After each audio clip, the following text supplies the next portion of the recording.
The village in it with a map and a plan. No place too tiny for this determined man. Crossing the counties one by one, he'll see in every English corner a bit of history.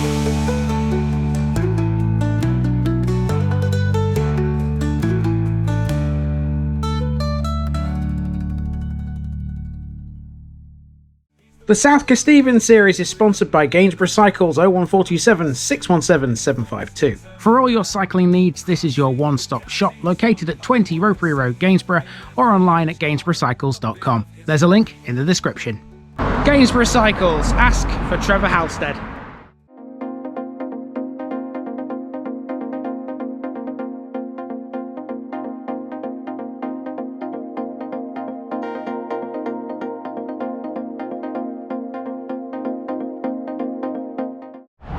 Hello folks, welcome back to South Kesteven. I've got a very interesting village for you today. In fact, I was told the other day that this is apparently the richest village in Lincolnshire. Its name is Uffington.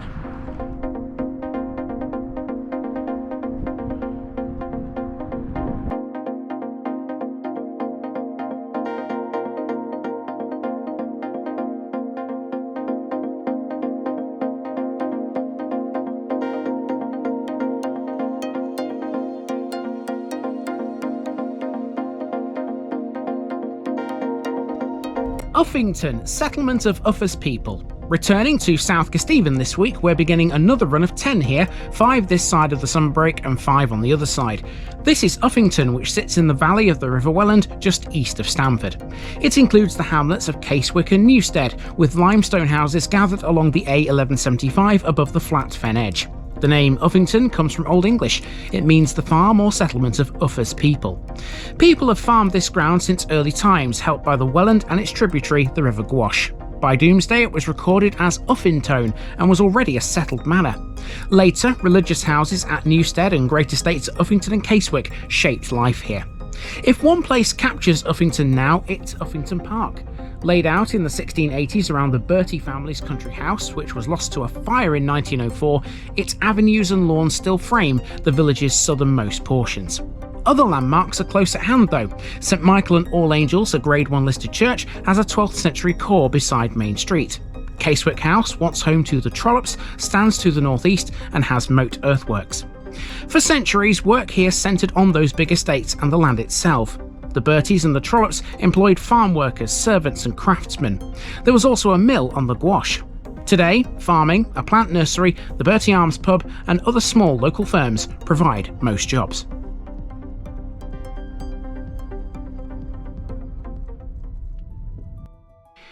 The families that lived here were very notable. The Trollops indeed became Lords Kesteven. The Berties were the Earls of Lindsey. Newstead Priory also drew in figures such as William Daubney, whose burial is recorded there. Folklore tales are limited, but there is one that captures the imagination concerning the Bertie Arms. The story goes that a Bertie family heir took his life on a tree behind the inn, giving the pub a slightly eerie note among its thatch and beams. Modern topics are a bit more mundane. Right now, planning proposals for new housing off Greatford Road and self-build plots off Main Road have drawn strong objections over traffic, open space and the Uffington Conservation Area, with some schemes refused. Whatever the outcome of that, Uffington will always be a place shaped by rivers, estates and fields, and by the Priory, the park and that historic pub. We will hear old stories and present debates in this one, all woven into one small Lincolnshire parish on the Welland.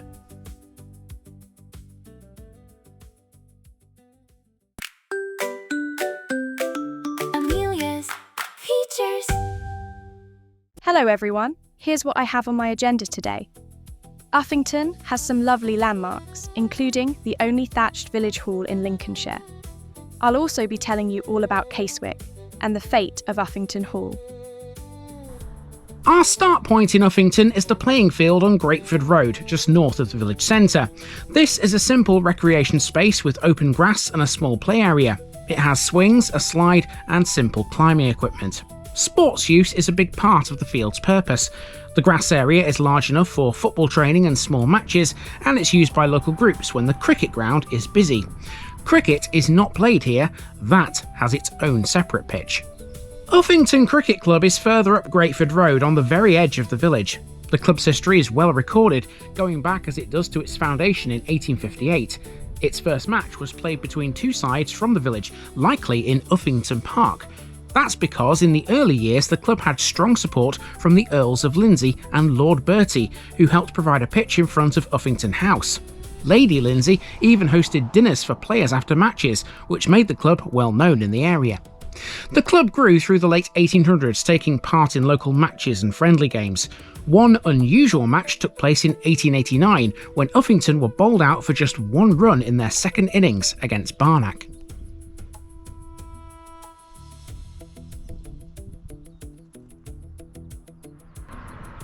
Back to the route, and next to the playing field there's some allotments. These ought to get the fans' hearts racing today. More formally, these are called the Uffington Allotment Gardens, and the site holds 30 plots in total.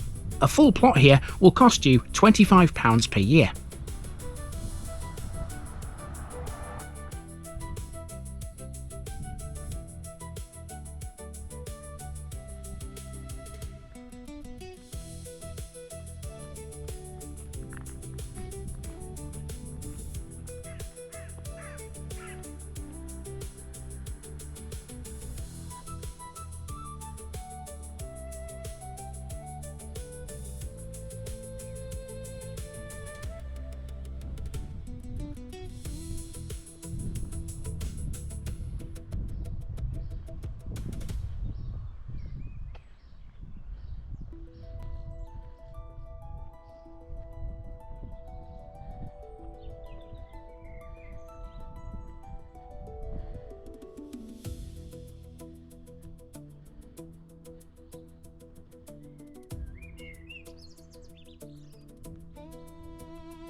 Time for our first building now, and it comes in the form of the old rectory built in 1858. It stands beside St Michael and All Angels Church, which we'll actually see later because it's easier to get to that from another street. The clearest description of the old rectory comes from White's Directory of Lincolnshire in 1872. It states that this was back then a spacious and handsome rectory house, built during the incumbency of Reverend Frederick John Ramsden. Today, the old rectory is no longer used as the official home of the rector.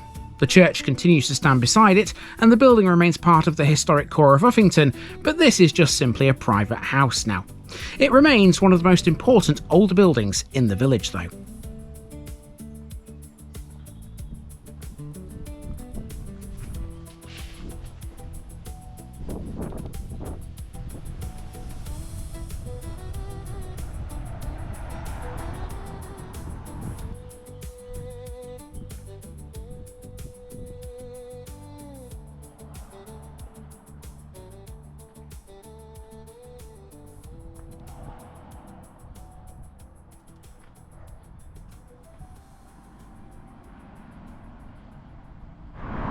So this is the A1175, which is the main road that runs between Stamford, which is in the direction behind the camera, and in that direction you're heading towards Market Deeping and Spalding.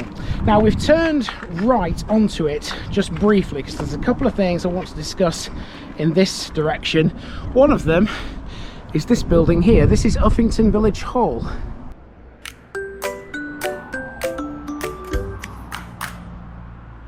Uffington's Village Hall stands on Main Road.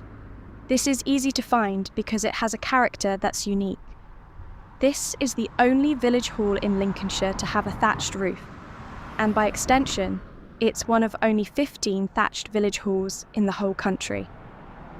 The hall began life as 2 cottages, which were donated in 1928 by local resident Arthur Sells. The cottages were then turned into a village hall, and the thatched roof was kept as part of the building's look. Because of this, the hall has a very old exterior, but the inside has been updated over time.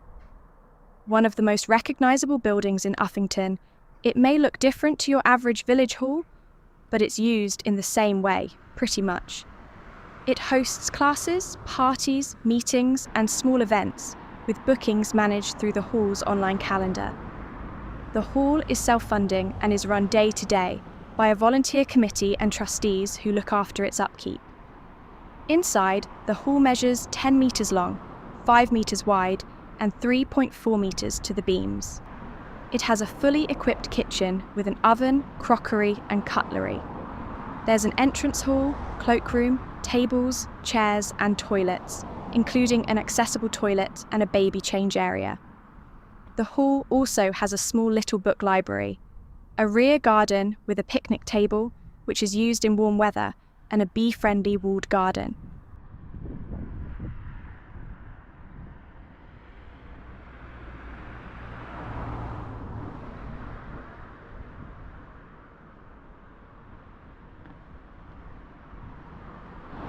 Okay, so we've pretty much walked all the way out of Uffington here. All I've got behind me now is a set of houses and Westhall Farm, and basically it's greenery otherwise. Now the reason I've walked this far out of Uffington is because the next thing to cover is an old pub. It's called the Trollope Arms. Some people knew it as the Gainsborough Lady. And I've walked this far up because I wasn't sure which building it is. Having walked up here now, I think it's this house here, the one you can see near that tree. Let's go up and have a look. This is the former Trollope Arms pub, but some people will know this by its later name. This became known as the Gainsborough Lady at some point, but the date of the change isn't known. It was a public house for many years before its closure in the early 2000s. It has a long history. We don't know the identity of every single owner it's ever had, but in 1919 the publican was a man by the name of Albert Jones. The most important confirmed detail is that the pub closed in 2006. After closing, the building did not stand empty for long. Instead, it was converted into a Chinese restaurant, but even that seems to have closed now. At least it still stands, and that fact means it's possible to understand the building's past without guessing or adding details that cannot be verified. That's a bonus, I suppose.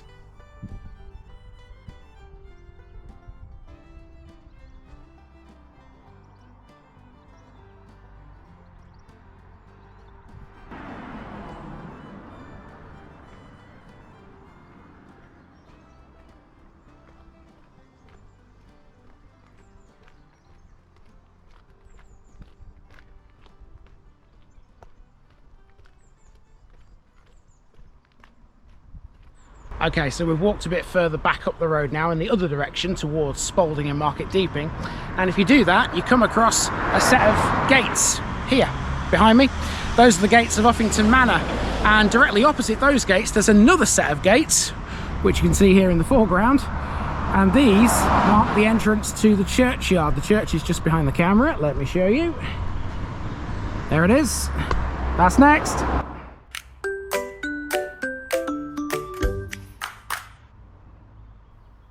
St Michael and All Angels Church is the main historic building in the centre of the village. It's listed Grade 1 by Historic England, which marks it as a place of special importance. This holds 11 AM Holy Communion every Sunday morning.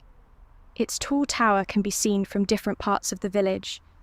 A medieval stone building with that tower, a nave, a chancel and a south aisle, it has lots of Gothic architectural features, including pointed arches and tall windows.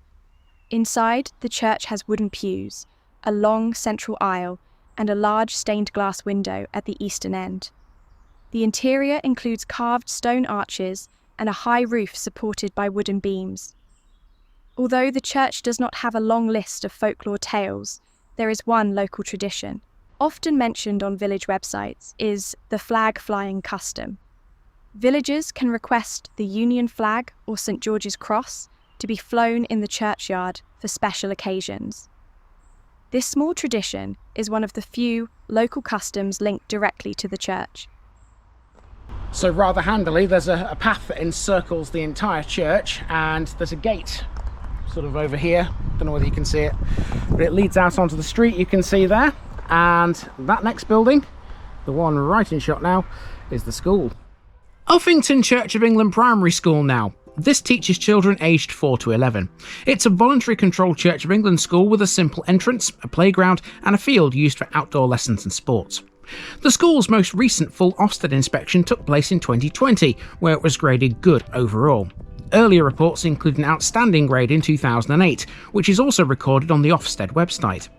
This has space for 105 pupils, with 90 on roll at present. The head teacher is Andrew Evans.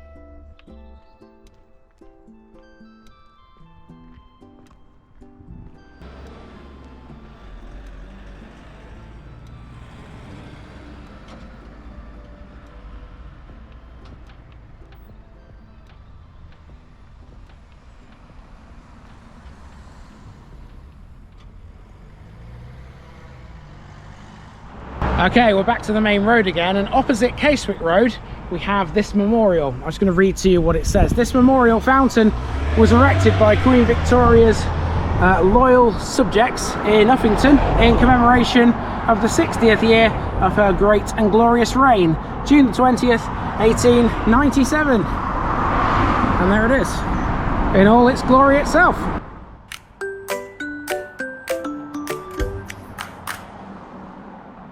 So if you gaze south at this point, you're looking in the direction of Uffington Park, once the formal grounds of Uffington Hall.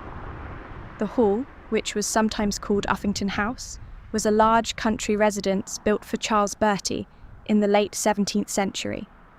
The park is still here, but the hall has now gone. It has long avenues, open lawns, and a collection of estate buildings. The parkland stretched much further once as well, across an area now used for modern homes. Its layout helped shape the centre of Uffington for more than 200 years. So, what happened to the hall? Well, it was designed in 1675 and finally built between 1681 and 1688.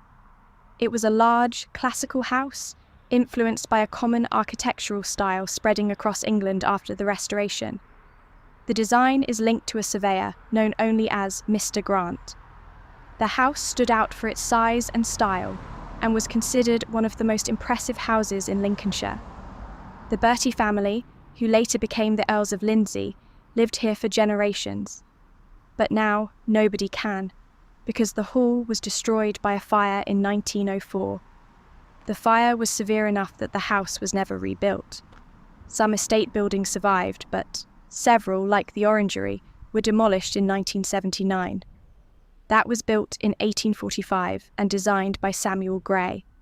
A long brick from it was saved. You can see it in the Stamford Museum today.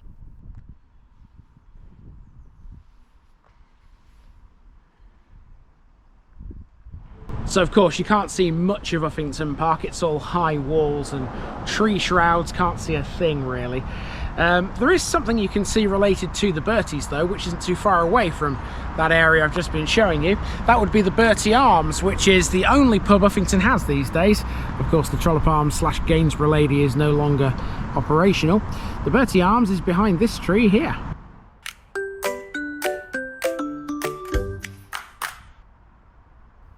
Uffington's only pub, now that the Gainsborough Lady has closed, is the Bertie Arms, and this is one of the oldest pubs in the area.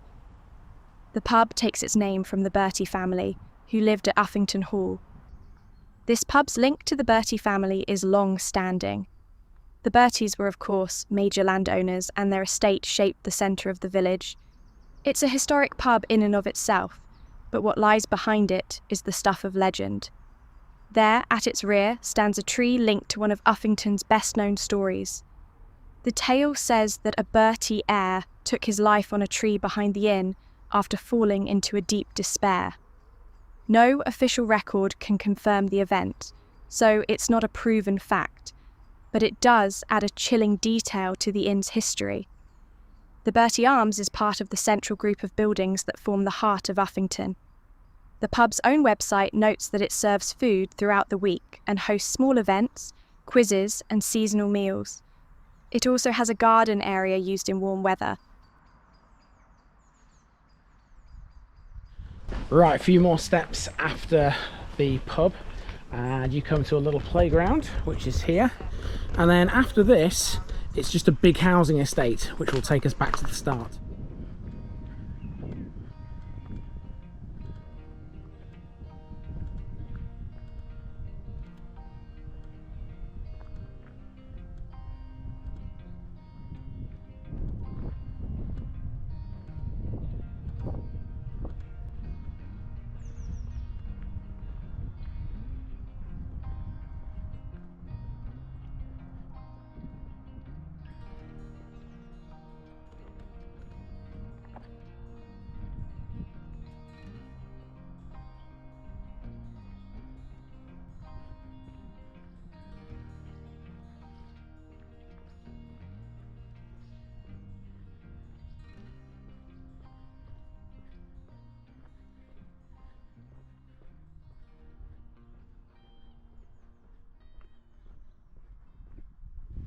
So after passing through that housing estate, we've used a footpath that goes around the back of the school, and the school, by the way, has a dinosaur in its grounds.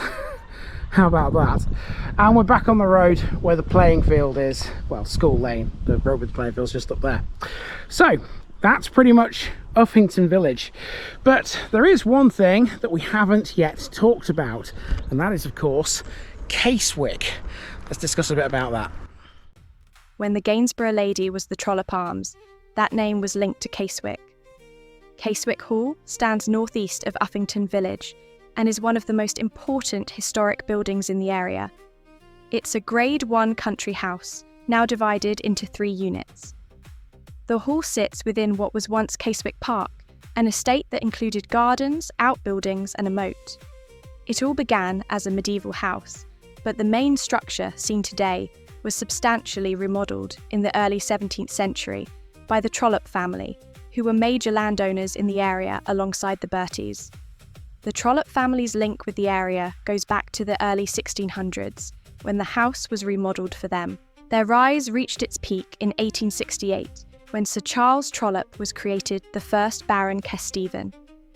The title of Baron Kesteven passed through the family until the 3rd Baron, after which it became extinct. The Trollopes served as members of Parliament, High Sheriffs, and Justices of the Peace, giving them a strong role in local decision-making. Their house was altered again in the late 17th century and later refronted between 1786 and 1788 by William Legge of Stamford, who gave Casewick its Gothic-style frontage. The present hall is built of limestone rubble and ashlar, with Collyweston slate roofs, stone dressings and gables. It stands beside the earthworks of an ornamental moat, parts of which were later turned into a ha-ha and a sunken garden. The site also includes a courtyard layout, with a coach house, a stables which has a granary, a kitchen, a brew house and a dairy, all originally part of the working estate. To the east of the courtyard are further buildings that once served the hall, but have since been converted into homes. Formal lawned gardens lay to the southwest, with the ha-ha marking the edge of the estate.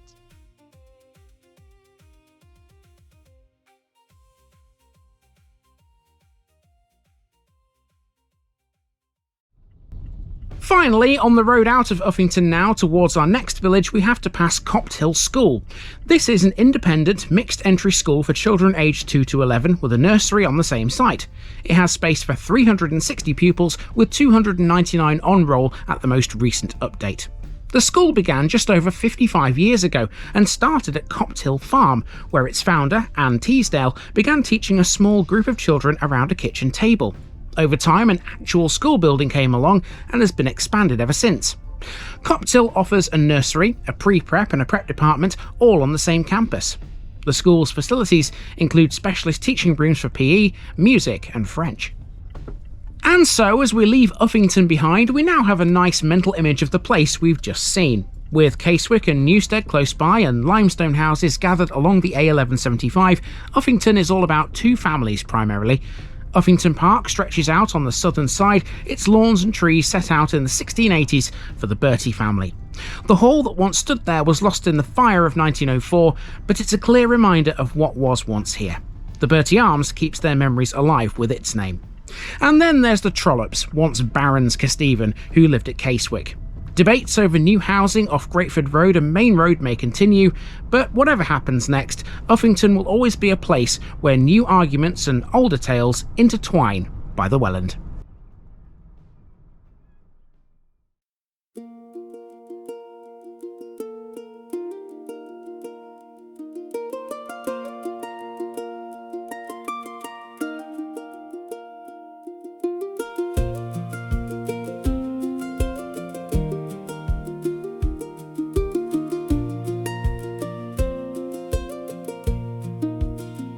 By the Bertie Arms, where the old tree leans, folks speak of how it gained its means when an heir walked out in a troubled spell, and the moon cast shapes that none could quell. Now the branches creak when the dusk winds glide, as if keeping watch on the fields outside. New plots stir talk on the great fir track, with plans that push and plans push back. Oh, the tree still sighs by the pub's back wall, and the village weighs each planning call. Old tales linger where the shadows fall, while new-built dreams stand proud and tall.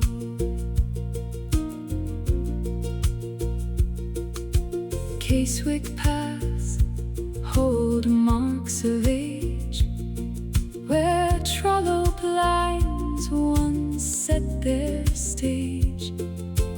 Uffington Park keeps its sweeping view, though the hall long gone, the grounds stay true. By the Wellands bend, the mill once turned, and the Bertie name in the parish burned. Now each fresh bid for a house or two stirs talk again as the maps renew. Oh, the tree still sighs by the pub's back wall, and the village weighs each planning call. Old tales linger where the shadows fall, while new-built dreams stand proud and tall. By the Wellands edge where the reeds sway slow, silver light drifts soft in an evening glow. It carries the past on a gentle slide, and keeps each tale by its winding side. Oh, the tree still sighs by the pub's back wall, and the village weighs each planning call. Old tales linger where the shadows fall, while new-built dreams stand proud and tall. Oh, the branches bend as the night draws near, and the old tale hums for those who hear.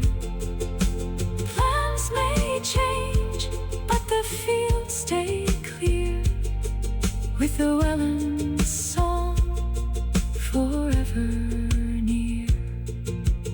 Ooh, the old tree calls. Oh, it calls through the night.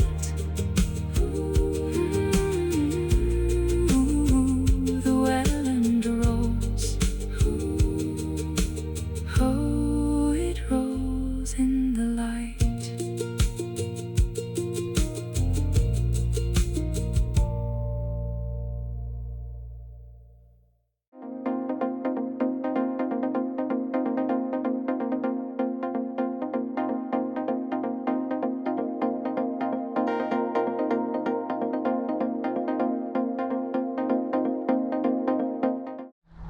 Hello folks, welcome back to South Kesteven once again. Now today I brought you to a village which drivers absolutely despise, and there's a reason for that. It's because of the East Coast Main Line. You see here there's a level crossing which keeps traffic held up for absolutely ages, and we'll discuss what happens sometimes when people get stuck in this episode. We'll also be talking a little bit about this. This here is the River Welland, and here it's absolutely bang straight. You can find it in the parish of Tallington.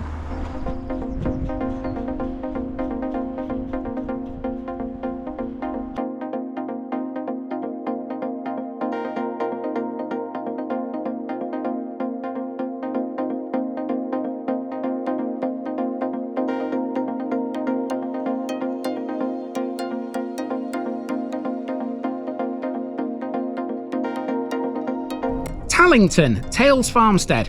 Next up in South Kesteven we have the lovely village of Tallington between Stamford and Market Deeping. This one is close to the River Welland and the route of the East Coast Main Line. It has around 200 houses, most of which line the A1175. The name Tallington comes from Old English. Scholars read it as Tailington, meaning Tales Estate or Farmstead. In the Domesday Book it appears as Tallintone, where it was held by Robert de Tosney and others, with a church and a mill recorded on this fertile riverside land. People have farmed here since early medieval times using the Welland floodplain. Tallington was a small manor with arable fields, meadow and that first church.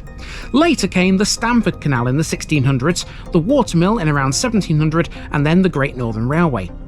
Today the place is best known for Tallington Lakes Leisure Park, created from some former gravel pits. Over 200 acres of spring-fed water now host water skiing, wakeboarding, sailing, paddleboarding and fishing.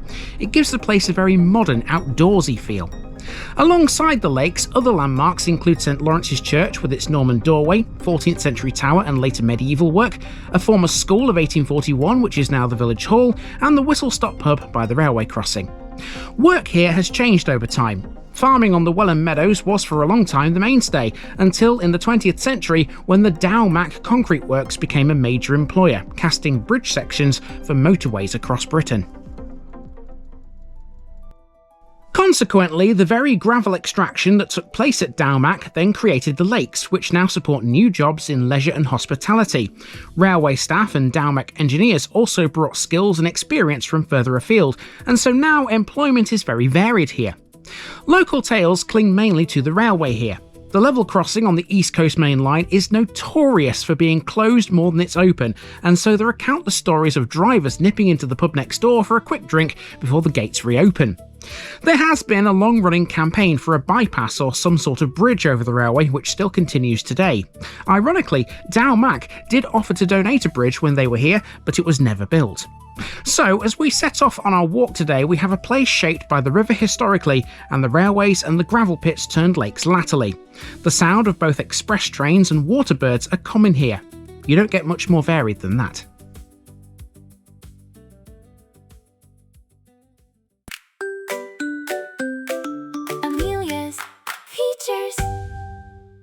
Hi everyone, this is what I've got for you today.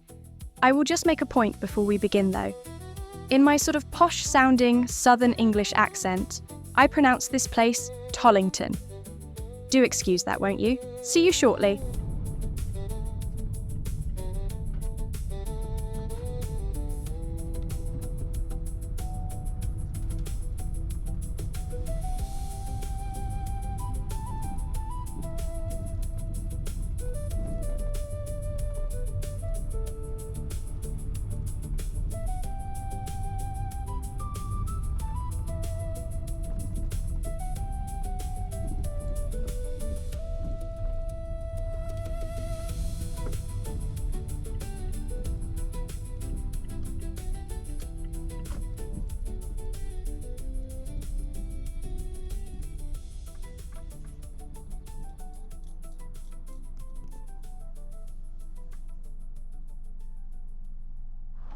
Okay, so we're beginning our walk around Tallington at the River Welland, which is where I started this video a couple of moments ago.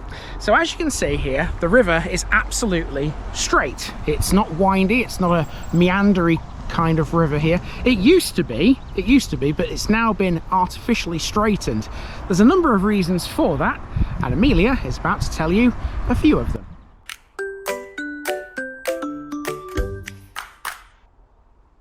Tollington, before the concrete works and the railway line were ever a thing, was historically reliant on the River Welland. In the past, this stretch often struggled with high water after long periods of heavy rain. The river could not move the water fast enough, which caused problems for nearby homes and fields. Because of this, engineers looked for ways to make the flow faster and safer. One of the main steps was to straighten parts of the river. That's why, looking at the river today, you can see here it's absolutely dead straight. This is the start of what's known as the Maxey Cut. It runs past Lolham and the village of Maxey in Cambridgeshire, before joining the old route of the Welland again near Peakirk. It was dug in the 1950s, but the plan started in the 1940s after some terrible floods in 1947. It was successful because the cut can carry huge amounts of water. The need for better water control in this area goes back much further though. In the 1500s and early 1600s, the Welland had become hard to use for boats because watermills between Stamford and Deeping slowed the flow. That led to the creation of the Stamford Canal, which ran for over 6 miles from Stamford to Market Deeping and had 12 locks.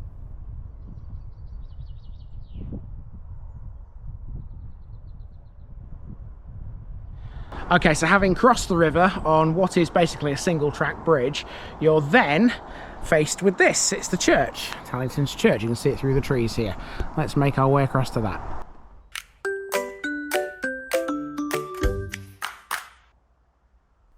Not far from the river, we have St Lawrence of Rome's church, built from Barnack stone, which was quarried only a short distance away in Cambridgeshire. It was first set out as a cruciform church with a nave, a chancel, transepts and a west tower. Architectural writers have noted the rather puzzling layout here. The tower is not centred on the arcades, and the south arcade begins further east than the northern one. Nicholas Pevsner suggested this might mean there was once a southwest tower before the present one was built. The Norman south doorway has zigzag carving on the arch and a plain tympanum. The doorway has one order of shafts with block capitals, and above it sits a hood mould carved with St Andrew's crosses. Inside, the north arcade has 2 early English arches. The tower is mainly decorated in style and once carried a tall spire. That spire was destroyed by lightning on the 13th of August 1762, and it was never rebuilt. The tower continues to hold 3 bells, and there is also an older Sanctus bell in a small bell cote. Also inside the tower stands an 18th century dole cupboard used for bread given under the charity of Charles Bertie, who died in 1730. Speaking of him, the building has several memorials, including one to the man himself. It's quite a quiet and out-of-the-way church, this, because it's not on the main road through the village and it's really close to the Welland, so effectively the only traffic it sees is traffic that's travelling between the two, between the main road and the river, which isn't much. And then of course the only other street there is here is this one, which sort of loops around the front of the church and brings you back onto the main road in a moment. That's where we're going now. We're going to off to find the site of an old pub, which I've forgotten the name of, but it'll be in the commentary in a second. Tallington only has 1 pub today, but there used to be 2. Here we're close to the site of the former Crooked Billet Inn, an early 18th century thatched public house which served watermen on the Stamford Canal before closing in the early 1900s. Now known as Crooked Billet Cottage, it's now a house which has a Grade 2 listing. It most likely ceased trading as a public house between 1901 and 1910, after which it became a private dwelling but kept the old name.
Next up we have Tallington Lodge Care Home. This opened in 2017 after a full rebuild and now provides residential and dementia care for up to 61 people in a modern 2-storey building.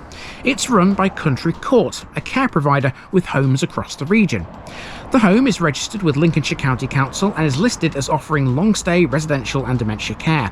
It might look quite old, but this was purpose-built to match the style of the village using local stone.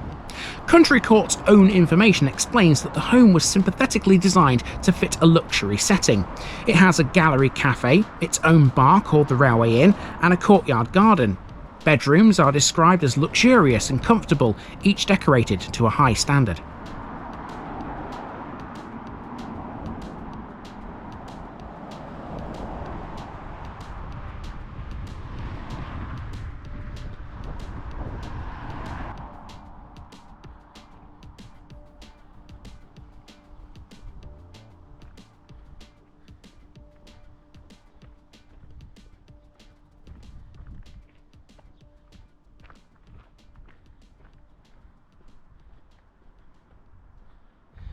Now, on the old maps that you saw at the beginning of this video, in this sort of area here, on the left-hand side of the main road through Tallington, there's an old chapel which is marked, and it's clearly not there anymore because these are all modern houses. I was hoping it was still standing, but clearly it's not, and if it is, you can't see it anyway.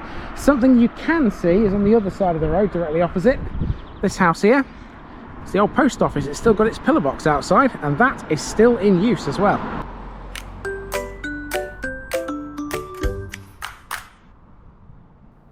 Now, we've wandered up to the railway crossing on the eastern side of the village. There was once a station here on the East Coast Main Line, until its closure in 1959. The station stood immediately south of the footbridge that still crosses the line today.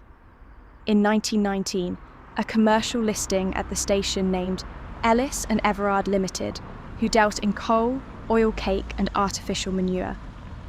The station had 2 platforms and basic buildings, but nothing large, as Tollington was a small stop on a very busy main line.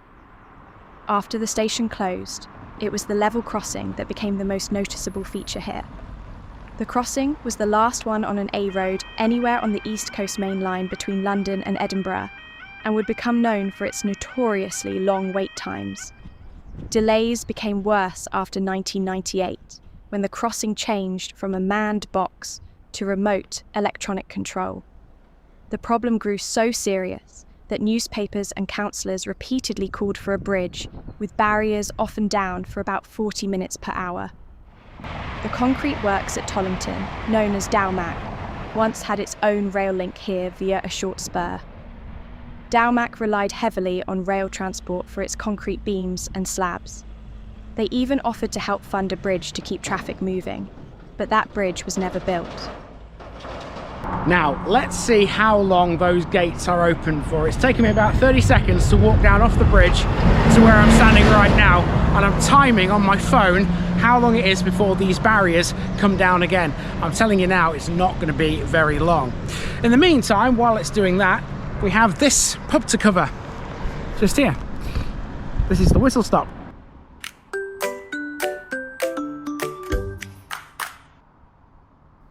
This is the local pub, and it's called the Whistle Stop. It stands literally right next to the level crossing on the East Coast Main Line. The building was known for most of its life as the Cavendish Arms, and was a popular stop for workers and travellers back in the day. It's a 19th century brick pub with later extensions. Being only a few metres from the railway, trains passed so close that the building often used to shake when express services went through. Its link with the railway later inspired the modern name Whistle Stop, which appeared in the early 2000s. As well as the railway, the pub also stood near the entrance to the concrete works, which opened in 1943. Workers from the site used the pub regularly, but they were not the only people to do so. And this is where there's a little folklore tale to discuss. The pub's location became very handy for car drivers. Given the railway barriers are often down for a long time, people would purposely time their journeys so that they could go into the pub while they waited for the barriers to lift. I think there's a lesson in there somewhere. If you want to open a pub, Do it somewhere where the passing trade cannot pass easily. That's essentially how this one grew, beside one of the busiest railway lines in the country.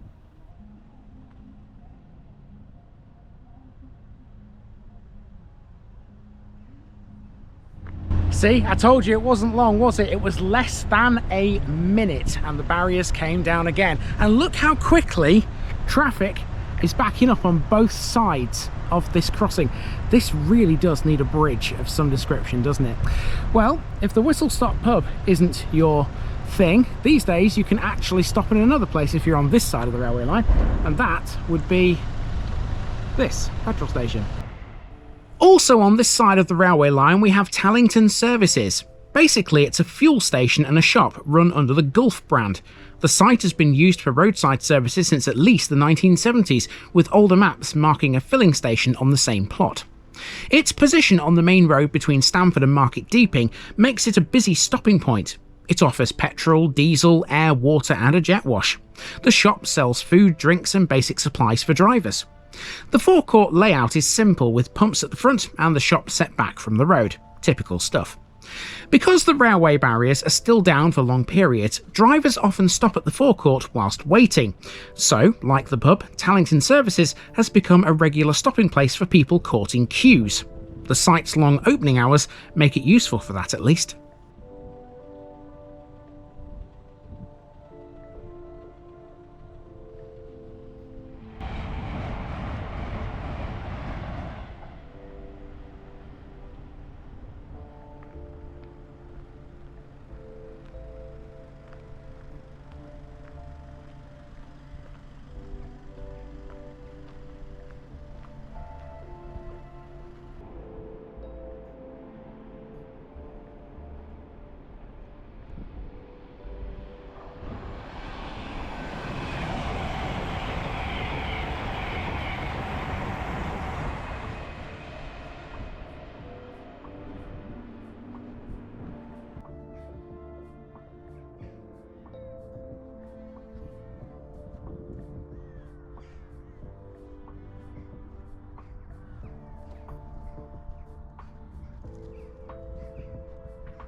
Now we found our way back to the other side of the line again, and we're at the playground close to the village hall. It's one of the few public play areas in this part of South Kesteven, and it's used by families living in the village and nearby. It's got swings, a slide, a climbing frame and a roundabout, and it all sits next to the village hall field, which is used for sports and outdoor events. We'll have a look at that village hall in a few moments, because it used to be something else.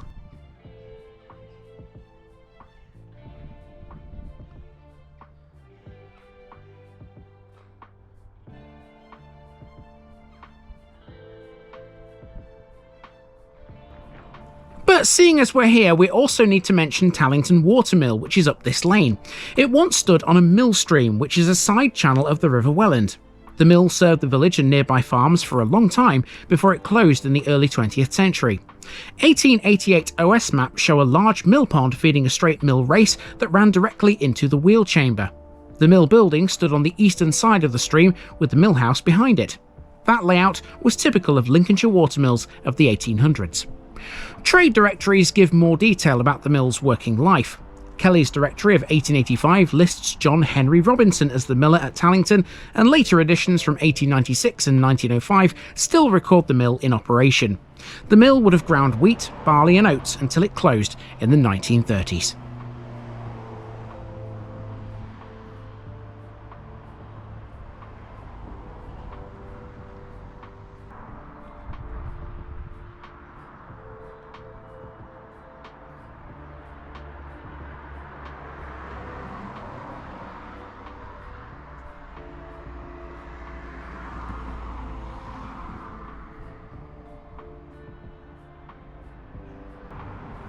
Tallington Village Hall is the same building that once housed the village school. It opened in the mid-19th century, with the building shown on the 1888 Ordnance Survey map simply as School.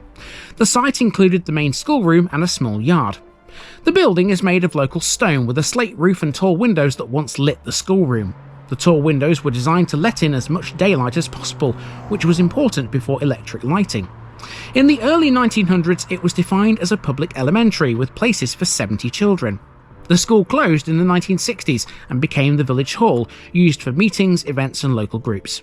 The main schoolroom became the hall's central space, and the smaller rooms were adapted for storage and facilities. The area behind the hall later became the site of the Tallington Playground.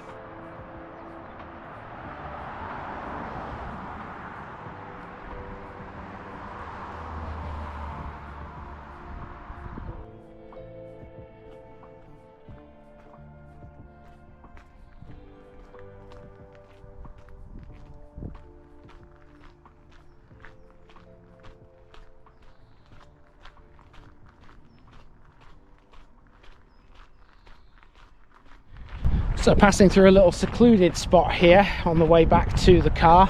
You would never know there was such a busy railway line and such a busy road here in this little spot here. It's quite nice actually. So the path we're on runs through the gate you can see over there and turns right, and it heads down towards the Welland where this walk started. Now, to finish this episode off, we need to talk a bit about the Dowmac Concrete Works and Tallington Lakes. The only thing is, those are on the other side of the East Coast Main Line. So, wish me the best of British here. I've got to somehow get across the line in the car. I wonder how long I'm going to be stuck at the gates.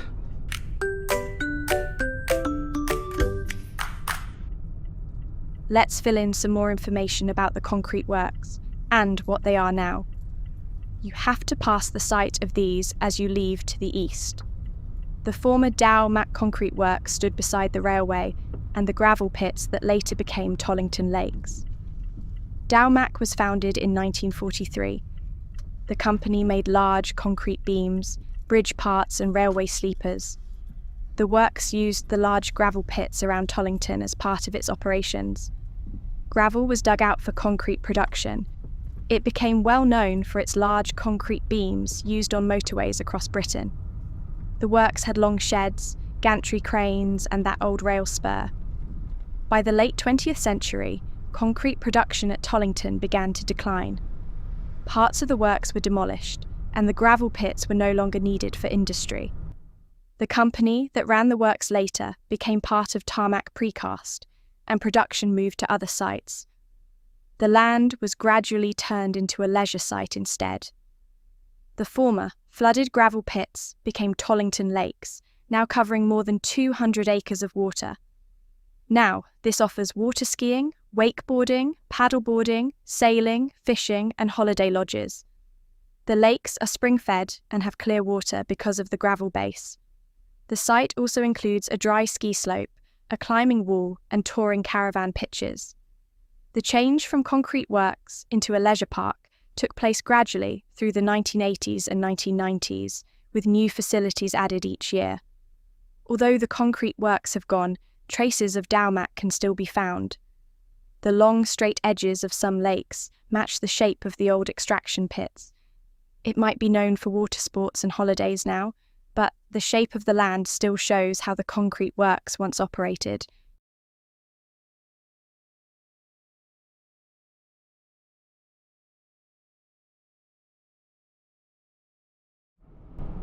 As we roll away from Tallington, you realise how much of this place is tied to water and to railways. The River Welland was straightened long ago to stop floods, and the Maxi Cut begins here, carrying spare water away after the devastation of 1947. The railway reminds us how busy this place has always been. Tallington Station closed in 1959, but the crossing became infamous as one of the most delayed on the East Coast Main Line. Dowmac's concrete works once stood nearby on the gravel pits that later filled to form Tallington Lakes. Tallington may be small, but you can feel how much has happened in this short stretch of road and water. And ironically, Tallington is perhaps best known for all the bad reasons, but it's those which actually give it a lot of its local fame.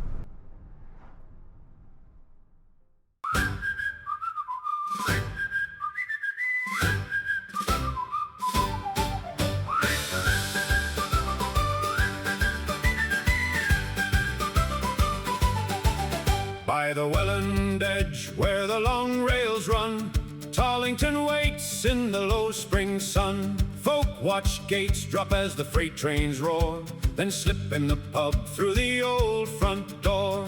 Pints on the bar while the red lights gleam. Chat drifts round like a drifting stream. Dowmac molds once lit the sky, casting great beams as the trucks roll by. Steel and water, earth and clay, Tallington moves in its steady way. Tallington days roll on and on, tracks hum low till the trains have gone. Lakes shine wide where the gravel lay, Tallington keeps its stride each day. Worker-shaped bridges with grit and pride, Dowmac stood strong on the village side. Engines clattered through dusk and dawn, concrete giants on the flatland drawn. Folks still laugh at the old gate waits, pints half drunk as they watch and rate. Life runs simple where the waters gleam, Tallington moves like a steady stream. Steel and water, earth and clay, Tallington moves in its steady way.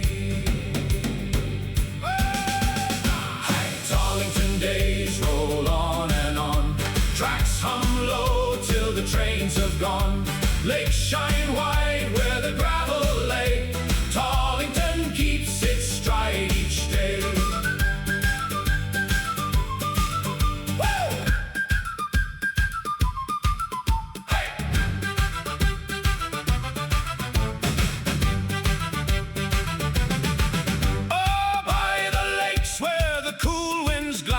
Boards cut smooth on the broad blue tide, old pits turn wide in the open air, Tallington breathes with a calm laid bare.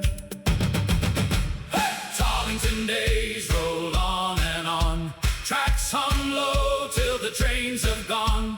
Lakes shine wide where the gravel lay, Tallington keeps its stride each day. Tallington days roll on and on, tracks hum low till the trains have gone.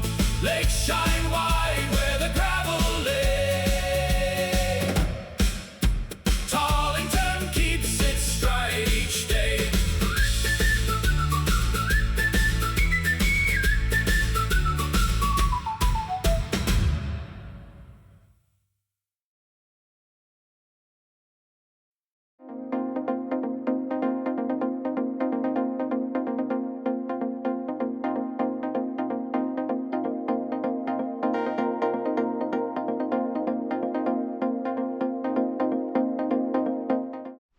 Hello folks, welcome back to South Kesteven once again. Now, much like in West Lindsey where there are 3 villages with the name Raisin, here in South Kesteven there are 3 that have the name Deeping. There's Market Deeping, there's Deeping St James, and there's this one, West Deeping.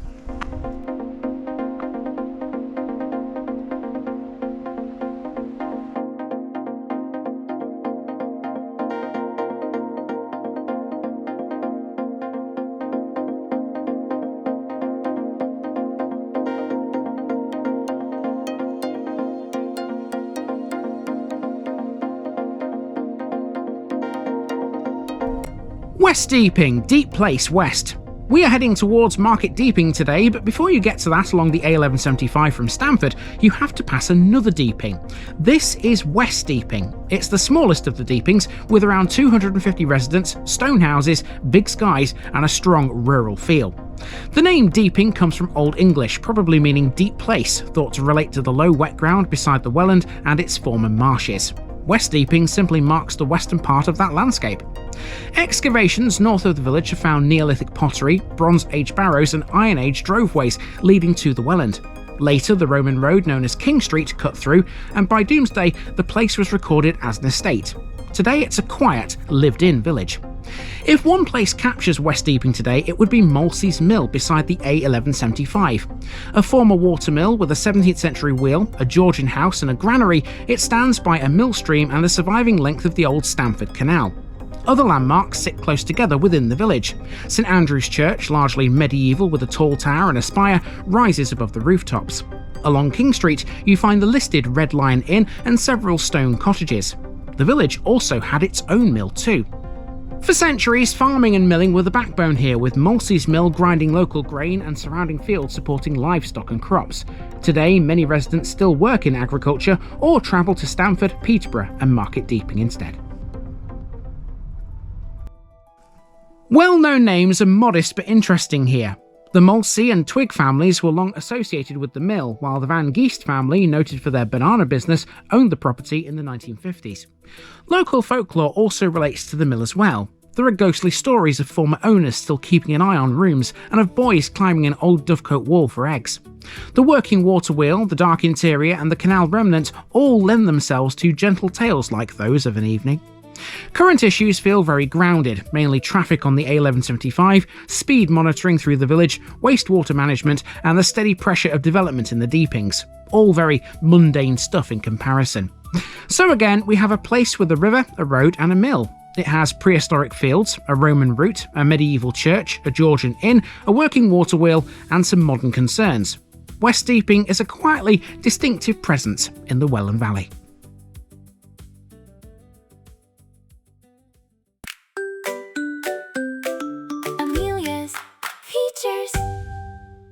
Good evening all. I don't have a lot to do today because West Deeping only has 3 standout features. Having said that, one of them is Molsey's Mill, which is probably one of the best I'll ever cover in Lincolnshire. I can't wait to see that.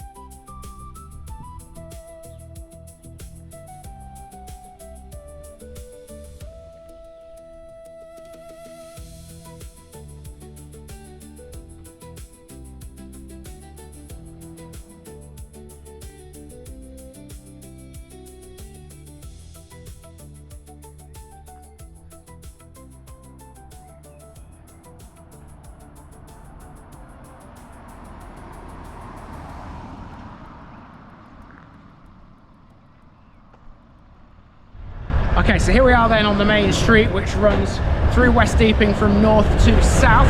Behind me, when that lorry disappears, you can see we've got a pub. Now West Deeping had more than one of these, but I believe this one is the only one that's still open. This is the Red Lion. West Deeping has one open pub and at least one other that's closed. This is the open one. It's called the Red Lion and it stands on King Street, close to the centre of the village. Historic England records say the building began in the late 1600s with a new front added in 1795. It's built mainly from coursed limestone rubble with ashlar coins and a roof made from Collie Western slate. A date stone above the first floor window carries the initials RF and the date 1795, which marks the refronting work. The front of the building has 2 floors and 4 bays. In 1905, the landlord was Alfred Brightman, and in 1919 it was Robert Goodliffe. Today it's run by 2 people called Fraser and Emma who took it over in 2021. They describe the pub as a place for elevated British dining, and they even have a pub dog, Wren, who's all part of the welcome.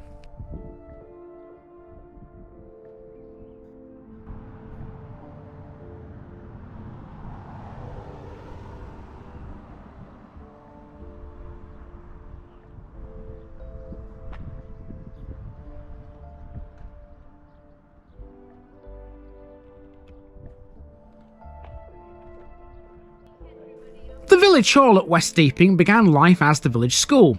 White's Directory of 1872 reported that West Deeping had a good school with a master's house attached, which was attended by 40 pupils.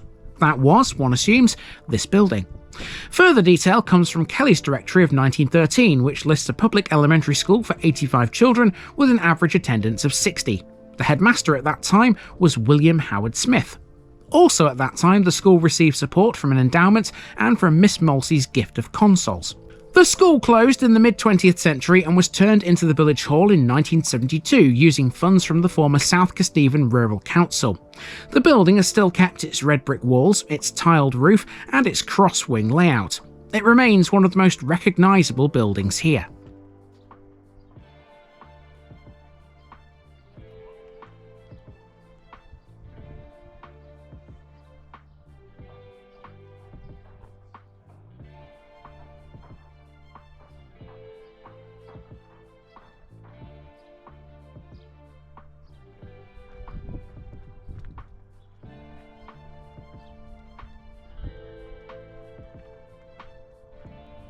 So, as we know already, there's no other pubs here that are open, but there was at least one more.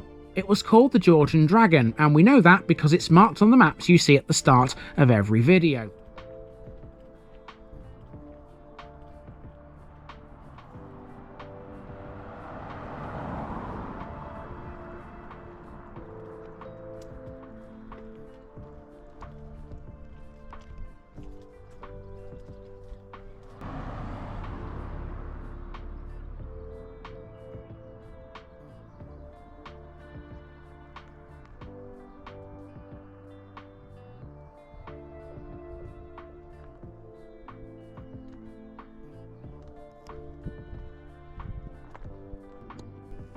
Next, we have the cemetery, one of two burial locations in this one.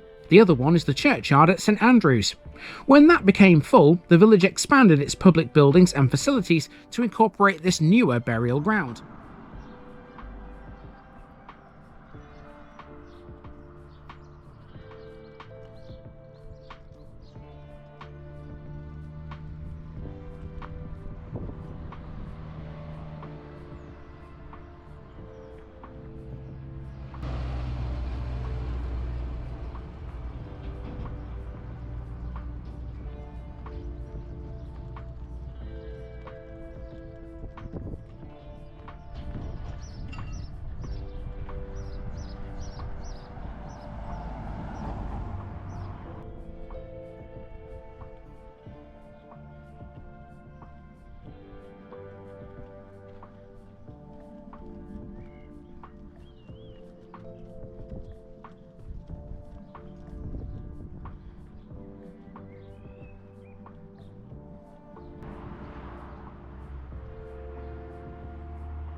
Okay, so we've gone all the way up the main street there and we've come back via the footpath around the back of it, and now we're on Church Lane, which obviously gets its name because this is where the church is. It's also where West Deeping Mill is as well. Here's the church with its tall spire reaching high into those Lincolnshire skies, and for the first time today Amelia has something to do.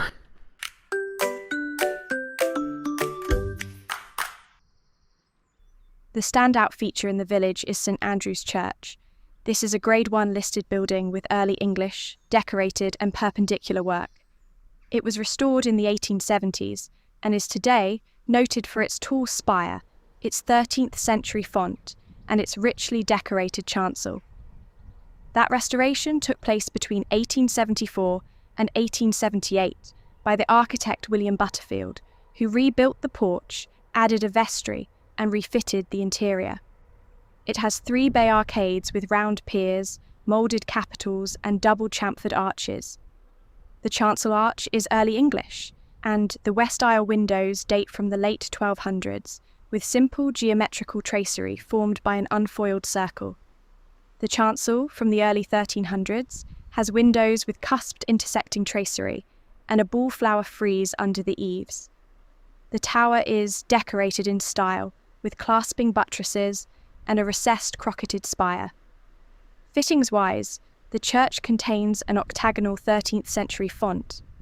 It bears the arms of the Wake family and a shield believed to represent the Black Prince, who married into the Wake line. the coloured decoration by Townsend, and a brass chandelier dated 1770, which also hangs inside, are also well worth a look. Now, did you hear the sound of rushing water in that last shot? You should have done, because the water is coming from underneath this building here. This is West Deeping Mill. Now, there are two mills in West Deeping. There's this one here, which we'll talk about in a second, and then there's another one called Molsey's Mill, which is on the main road, the A1175, almost in Market Deeping. But let's cover this one first, and this one, arguably for me, is more interesting than Molsey's Mill, and this is why.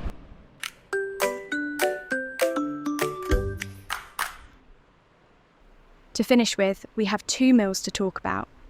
One of them is literally right next to the church. The other one is a lot further away. This is West Deeping Mill. It was formerly a paper mill, which was later rebuilt as a corn mill.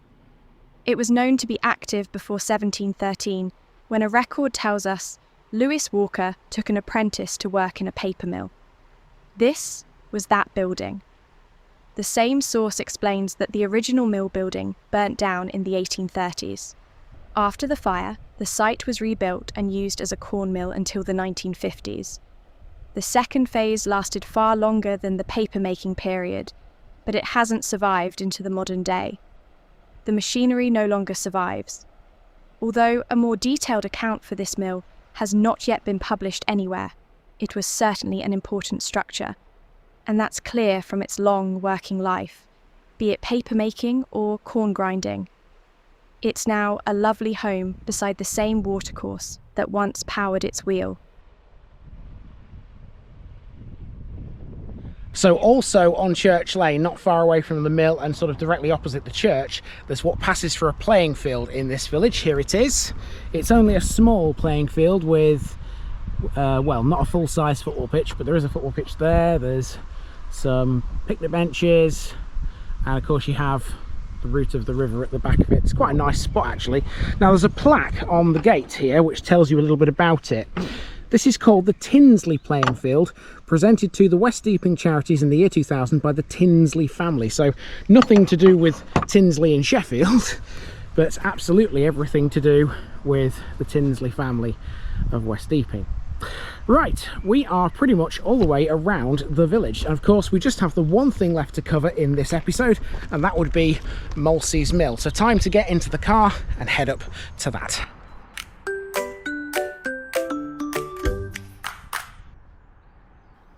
As nice as West Deeping Mill is, it can't hold a candle to this one. Molsey's Mill is a Grade 2 former watermill with a 17th century core, a late Georgian house, a granary, and a surviving water wheel, all standing beside the old Stamford Canal and the River Welland. A map of Deeping Fen, drawn in 1763, shows a mill on or near the present site, labelled Mr. Sharp's Mill. The mill later benefited from the canal, which passed directly in front of the site before it fell out of use in the 1860s.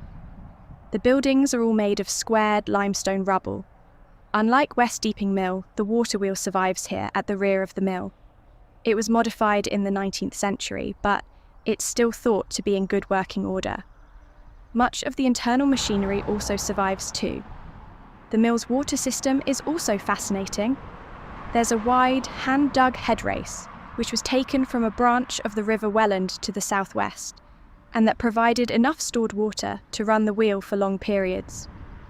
A bypass channel with 2 sluices allowed excess water to be released. In 1958, the site was bought by the Van Geest family, who were well known for their banana business. They lived here until 1986. The property was later divided into 2 homes and then reunited again in the 2000s. West Deeping may be the smallest of the Deepings, but it definitely has a lot to talk about. Standing there at Molsey's Mill, you're beside the site that best sums up the place. It has a 17th century wheel, still in good working order, beside a surviving stretch of the canal. The Molsey and Twig families were long linked with the mill, and the Banana family of Van Geest owned it in the 1950s. Some say former owners keep an eye on its rooms, but I can confirm there were no ghostly goings-on for me just there. West Deeping has so much more to it. St Andrew's Church with its tall spire, the listed Red Lion Inn on King Street and the site of the old West Deeping Mill are all good examples. Farming and milling ran the place for generations, and although life has changed, the village never will.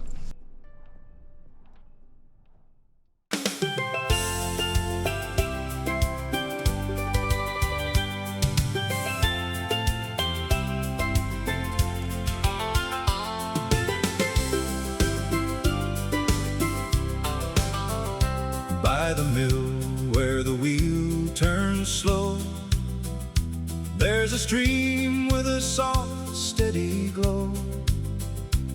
Old stone on the bend with a towpath at end, and the fields where the Welland winds low. There's a granary set by the road where wagons once carried their load, with the mill pond beside and the sluice guiding tide. It's a place where the past never rode. Mossie's mill keeps rolling along with a wheel that hums like a song. By the A1175 it feels steady and alive, and it stood in that spot for so long. There are tales of the workers at dawn who would tread through the dew on the lawn, with the grain in the store and the carts at the door, till the last of the daylight was gone. There were farmers who'd gather each week, bringing sacks that were rough on the cheek, with a miller in place and a calm on his face as he weighed every bushel they'd seek. Mossie's mill keeps rolling along with a wheel that hums like a song. By the A1175 it feels steady and alive, and it stood in that spot for so long.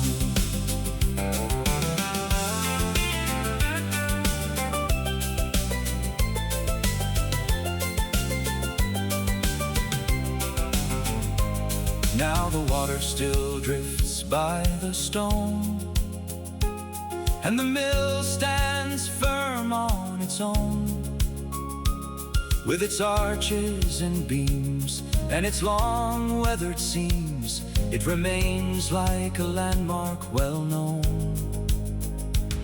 When the dusk settles down on the stream and the rooftops take on a soft gleam, you can hear in the air something steady still there, like the pulse of an old working dream.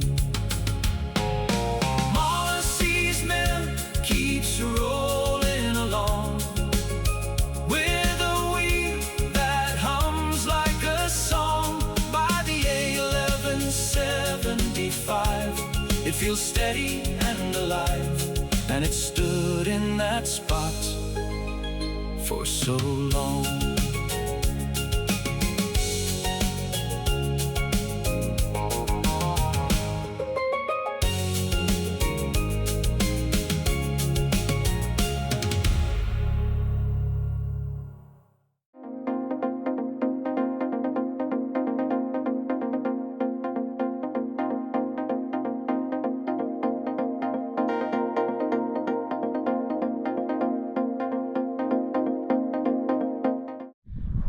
Hello people, welcome back to South Kesteven once again. Now, a while ago we visited a place called Aisleby, didn't we? Which is spelt a very weird way considering how it's pronounced. It's spelt Aslakby. Well, out here in South Kesteven there's more than just Aisleby that confuses the non-locals. This village will also confuse you too. It's spelt Barholm, but it's pronounced by people around here as Barnum, and it's part of the parish of Barnum and Stowe.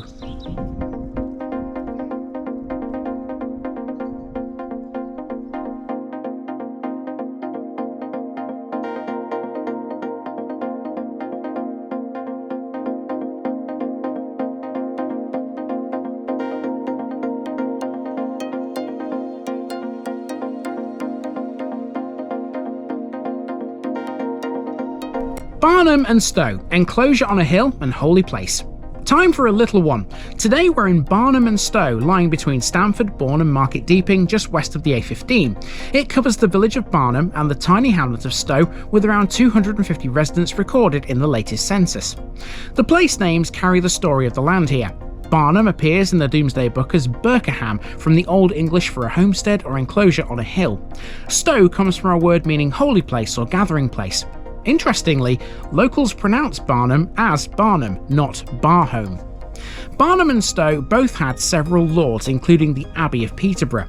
Later, the parish sat within the Stamford Union and Ness Wapentake, before Barnham and Stowe were formally joined in 1931. Today it's a quiet, largely agricultural bit of land. If one place captures parish life today, it's the Five Horseshoes at Barnham. An 18th century barnack stone pub with flagstone floors, open fires and a busy garden, it's known for well-kept cask ales, visiting food vans and for winning CAMRA Rural Pub Awards in recent years. Alongside the pub, St Martin's Church has a Saxon doorway, a Norman arcade and a rebuilt 1648 tower, which all give Barnham a layered skyline above the fields. The tower carries the famous verse about a steeple raised in the time of vexation. Stowe used to have a church once too, dedicated to St John, but that was removed some time ago and there are no clues to its once existence now. Names linked to this one are a bit thin on the ground, but one stands out: Hereward the Wake. Before the Norman conquest, he held manors here, later becoming famed for resistance in the Fens. Inside St Martin's, memorials such as that to Richard Walberg, dated 1715, add further human stories in stone. Recent years have brought steady but modest growth out here, from under 90 residents in 2001 to over 250 by 2021, helped partly by barn conversions at Stowe. New households have also sprung up at Barnham. Parish business is handled through a meeting, which is currently developing a new website and using notice boards, email and an app to share news. In my opinion, vital in a rural area like this. So this is a short one, defined mainly by the countryside. Hereward's legend, a Norman church, and an award-winning stone pub at its heart. The story here is written in barns, bells, hedgerows and roads, linking Barnham and Stowe to the rest of Lincolnshire. Amelia's Features. Hello everybody. Once again, I've not got a lot for you here. These two places have got a handful of landmarks each. I'll be telling you about two of them in particular in Barnham. They are St Martin's Church and the Old Hall. It's down to Andy for the rest.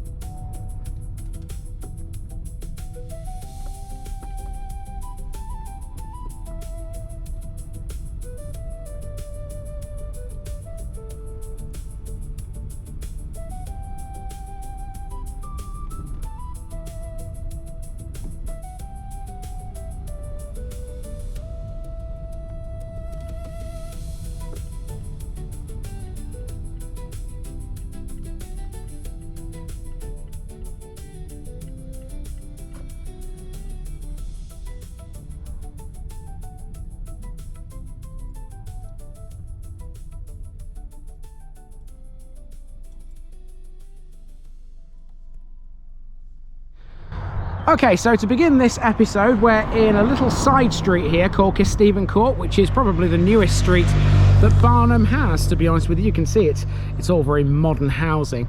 Now this is at the eastern end of the village as you head towards Stowe. So what we're going to do is we're going to walk around Barnham and come back to this point afterwards and then drive down to Stowe. There's not really much to that, I'll tell you. So we need to go this way then first, out onto the main road, turn right, and we're heading for the church first.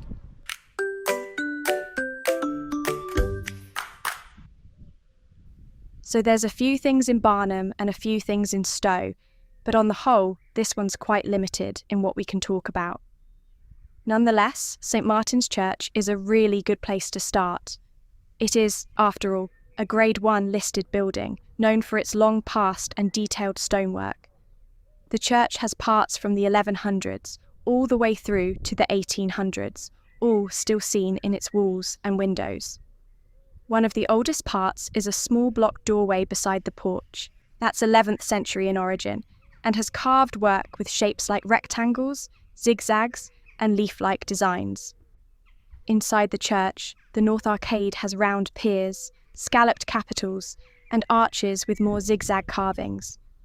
The chancel has work from the late 1200s, including 2 windows with pierced trefoil heads and a larger east window with intersecting tracery.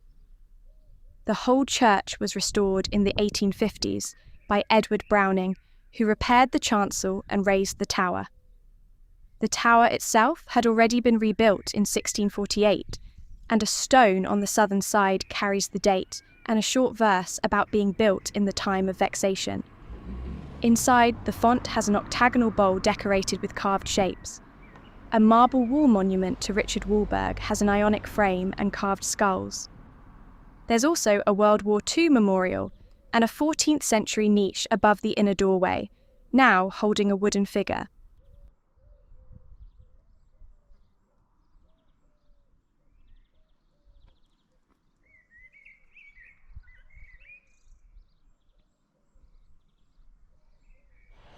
I don't know if Barnum's got a bus service these days, but if it does, it probably doesn't stop here anymore. You're seeing an old bus stop there, and when I say old bus stop, I mean old, because the bus shelter has definitely seen better days. It's still standing, but how it's still standing, I'm really not sure.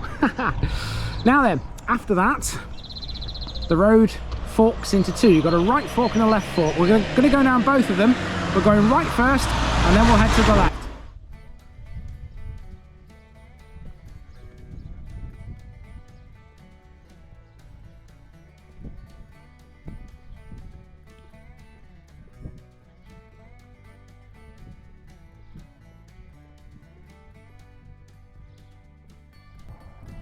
Elsewhere in Barnum, there's Manor Farm. This used to be more than just your average farm though. Until 2019, it was the base of Manor Farm Nursery School, which ran for a long period, with inspection records going back to 1992. The school operated from buildings on Manor Farm itself, a historic farmstead with a farmhouse dating from the early 1800s, built of limestone with a Collie Weston slate roof. The nursery used part of this farm location for its early years activities. The nursery was registered by Angela Flint, who appears in the Ofsted record as the provider. It closed on the 6th of November 2019, although as to the reason why, I couldn't locate that. Manor Farm remains, though, and continues to be recognised for its historic farmhouse and its farm layout.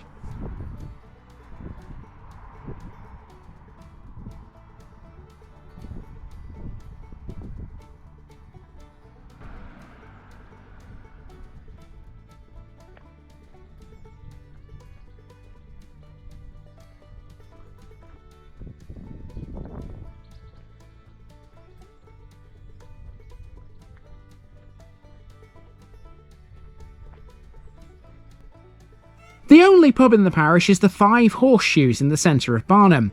This is an 18th century pub built from locally quarried Barnack stone. The building has a traditional layout with 5 rooms, including 2 bars, 2 side rooms and a separate TV and pool room.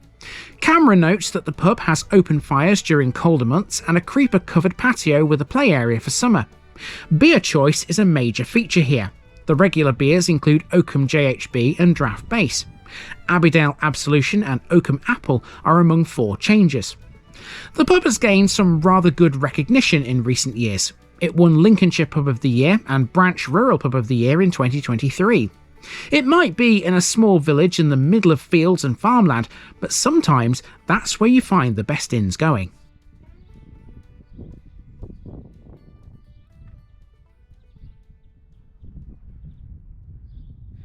So I wonder how any pub in a village of this size, i.e. not very big, still gets any trade, to be honest with you. I mean, I can't imagine that many of the locals will use that.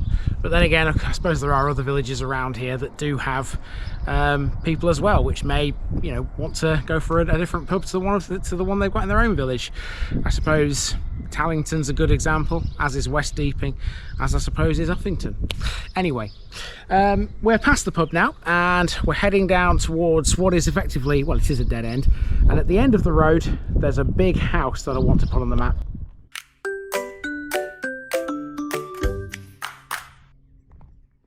Barnum Old Hall stands to the southwest of the village at the end of a dead-end track. It's a Grade 2 listed building and is recorded usually as a manor house with parts from the 1400s, the 1500s and the 1600s. The building was modernised in the 1800s and restored again in 1963. It's made from rubble stone and ashlar, with stone slates on the roof. The hall sits close to the remains of a moat on its southeastern side, which is also recorded in heritage listings normally. The hall itself has an L-shaped plan. The outside has pairs of moulded stone chimney stacks on the gable ends, whilst the east front has a large chimney breast and another projection on the opposite wing, topped with a timber finial. The second projection may have been part of a stair block at one time. Inside the hall, evidence shows that the left-hand range was once a 1400s open hall.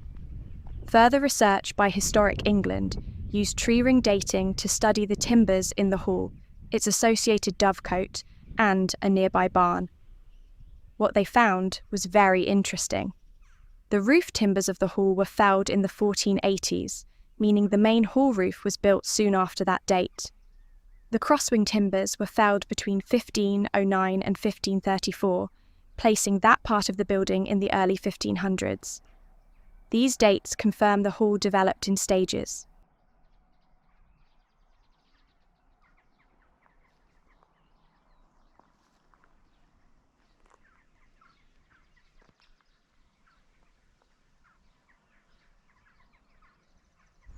Okay, just got a couple of things to highlight on the way back to the car here. Now, one thing I certainly wasn't expecting to find in Barnham was a little play area, but there is one here. You can see they've got this green open space with some football nets in it. It's not exactly massive, but it does for the size of the village. And dead opposite that, we have the old schoolhouse, which tells me that's where Barnham School once was. Now, that's pretty much it for Barnham. So what about Stowe? Well, now we need to drive to the east and find what's there. There ain't much. So we've seen Barnham, or Barholm if you will. So what about Stowe? Well, Stowe is a small hamlet to the east and it appears in early records as Estu. We know for sure that Stowe covered about 600 acres during the medieval period. Most of the site today is farmland, but its past is well recorded through historic surveys and archaeological notes. The Domesday Book tells us Stowe had a chapel. That chapel stood until around 1781 when it was taken down. Its stone was reused to build a barn. However, the chapel bell still exists. It was moved to Barnham's church. Whether the barn still stands, I don't know. It probably doesn't, because by 1816 only 2 houses remained in Stowe, whilst the foundations of the chapel and other buildings could still be seen in the fields. Aerial photographs taken in the 20th century do show traces of the deserted settlement. There are marks of old field systems and earthworks that match the medieval layout. The field system is described as small and irregular, with signs of former boundaries and building platforms. The survival of earthworks all help build a factual picture of what once stood here, and thanks to them, most people term this one of the several lost medieval sites in Lincolnshire. As you can see, though, there are still some buildings here. So where I have the camera pointed here, you're looking at the location of the old chapel, which was taken down in 1781. It was dedicated to St John. The removal of the church marked the end of Stowe as an active religious site. The foundations of the church could still be seen in this field until 1965. We know as well there were gravestones in the same field.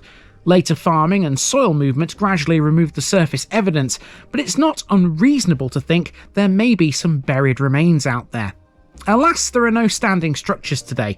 The chapel's history only survives through written records, archaeological notes, and the movement of that church bell to Barnham. The site remains important though, because it helps explain Stowe's past.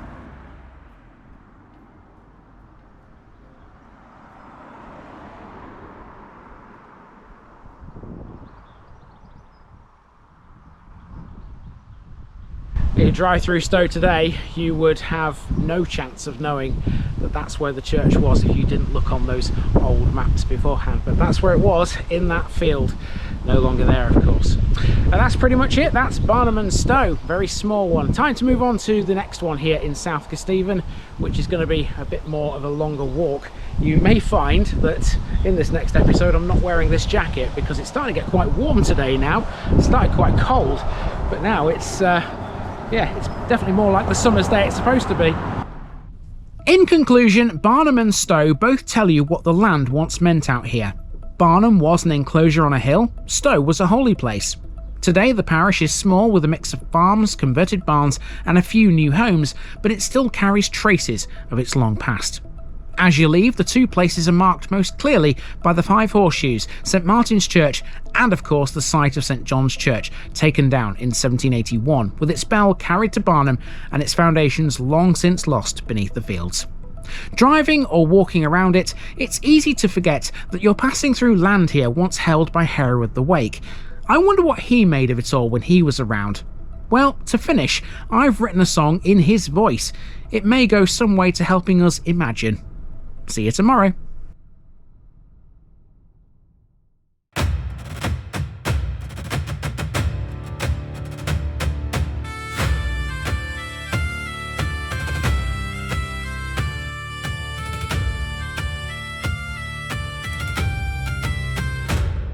He walks where the ridge meets the wide Lincoln sky, with fields rolling out as the seasons pass by.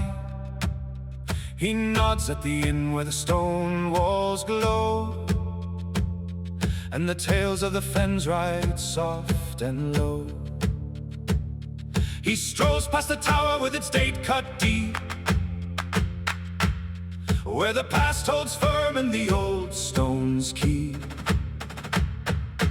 Barholm and Stowe in the sunlight's gleam, two places that sit in a long calm dream. He follows the track where the breezes play, and the land writes its tune in a steady way. He steps by the farms where the work runs along, where the soil has shaped both life and song. He thinks of the rider who once held sway, and the ridge where he watched the fenland grey. He sees Stowe's fields where the church once stood, and the traces that linger in grass and wood. Barholm and Stowe in the sunlight's gleam, two places that sit in a long calm dream. He follows the track where the breezes play, and the land writes its tune in a steady way.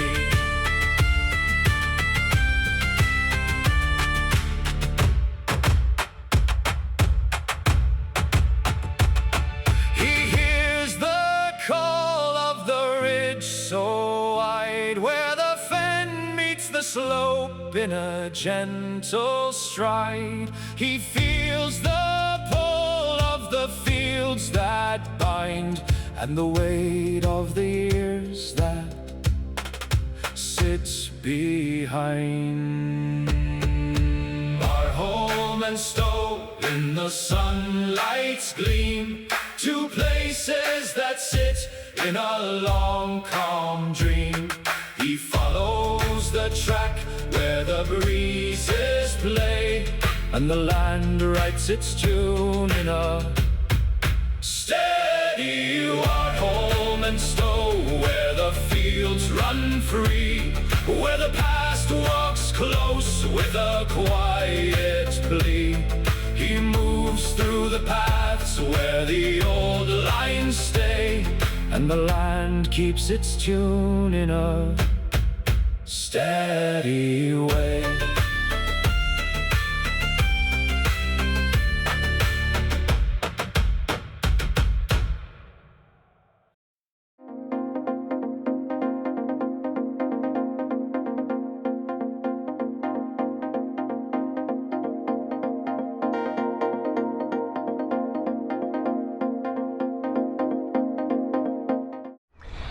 Hello folks, welcome back to South Kesteven for the last time this week, but don't despair if you're a fan of this area because next week I've got 5 more for you.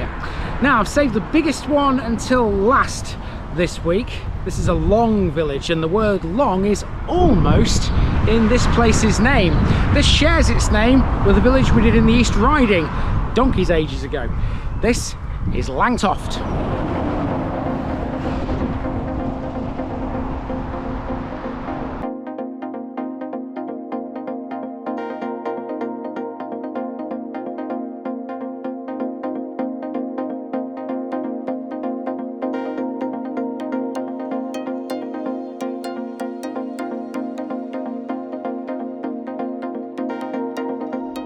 Langtoft, Long Homestead. For the second time on TVI we come to a place called Langtoft. Last time we were close to Driffield and Bridlington, this time we're not far from Market Deeping. It sits on the A15 and it's a modest village of about 2,000 people lying within the Welland and Deepings drainage area. The name Langtoft comes from Old Norse. Most scholars think it means long homestead or long toft, though a local tradition prefers the idea of Langstoft after a Norse landowner called Lang. Either way, the name points to some sort of Scandinavian influence in the 9th century. Langtoft has Roman connections. The Roman Car Dyke runs nearby, part canal, part drain. We can't really see that here, but we'll get a good look at that in 2 weeks' time. If one feature captures modern Langtoft, it's another long feature, the A15. Life in Langtoft has been defined by that road for centuries, and off it the village has grown in both directions. It has the Wagon and Horses pub, a garage and a car sales place, and steady traffic between Market Deeping and the Fens. Set a little back from the traffic, St Michael's Grade 1 listed church rises with a tall medieval tower and a spire, a landmark across these flat fields. Nearby stand the village hall, a primary school, playing fields, a war memorial and a cemetery, again laid out beside the A15. For centuries, work here meant farming the rich loam and managing the drained fen, with labourers, small farmers and craftsmen serving the parish and nearby market towns. Today instead, it's more contemporary, with many residents commuting to Peterborough or to Bourne. Langtoft has not produced many nationally famous figures, and that in itself tells us a story.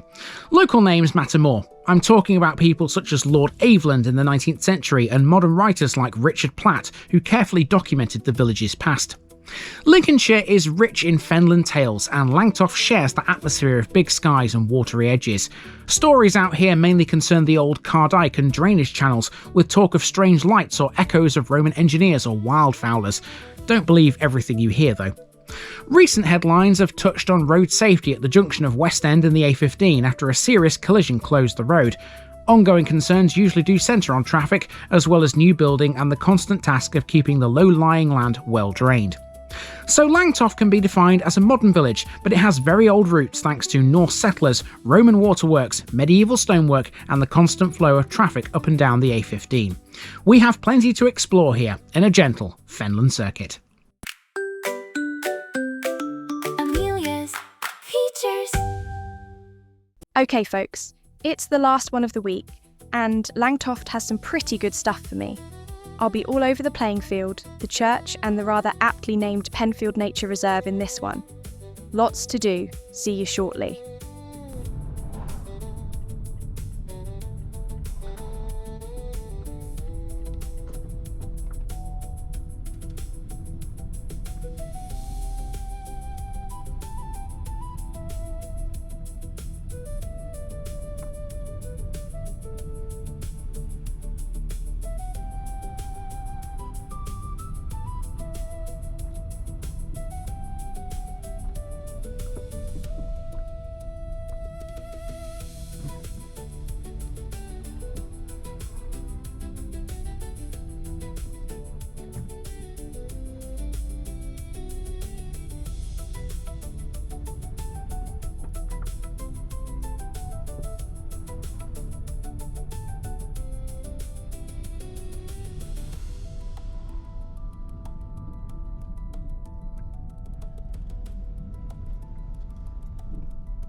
Okay, so our start point here in Langtoft is the very far western end of the village. Now, this is a very long, lengthy village.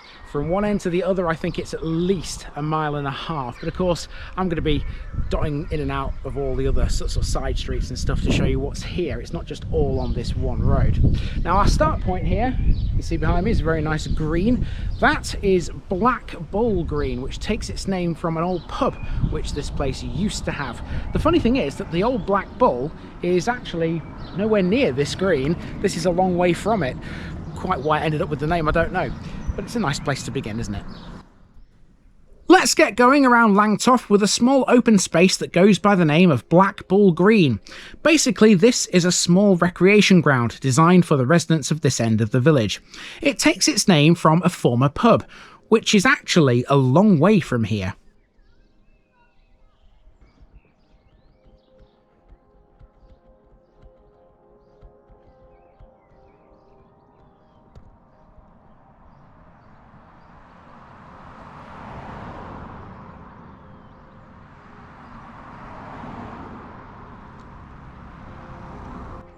You have to walk about 5 minutes up the road to reach the old Black Bull.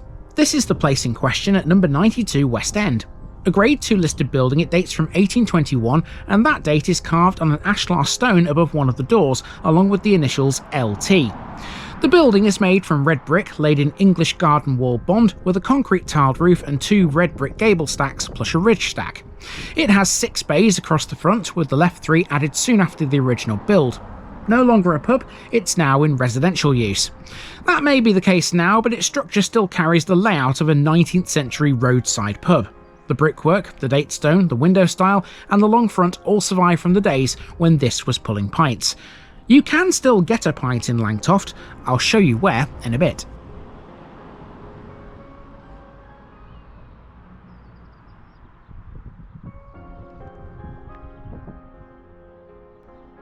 The former Congregational Chapel is next. This is also on West End, a short walk from the centre of the village.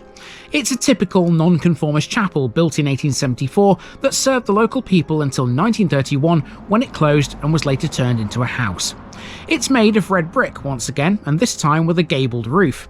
The front gable includes 2 yellow brick string courses which run across the face of the building and cogging under the eaves, which is a line of small projecting bricks.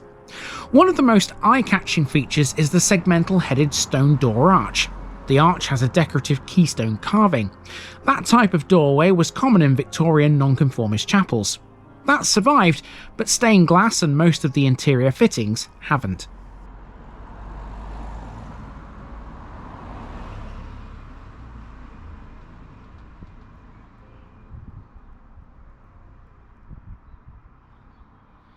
Okay, now it's time to come onto the playing fields, which you can see behind me right there.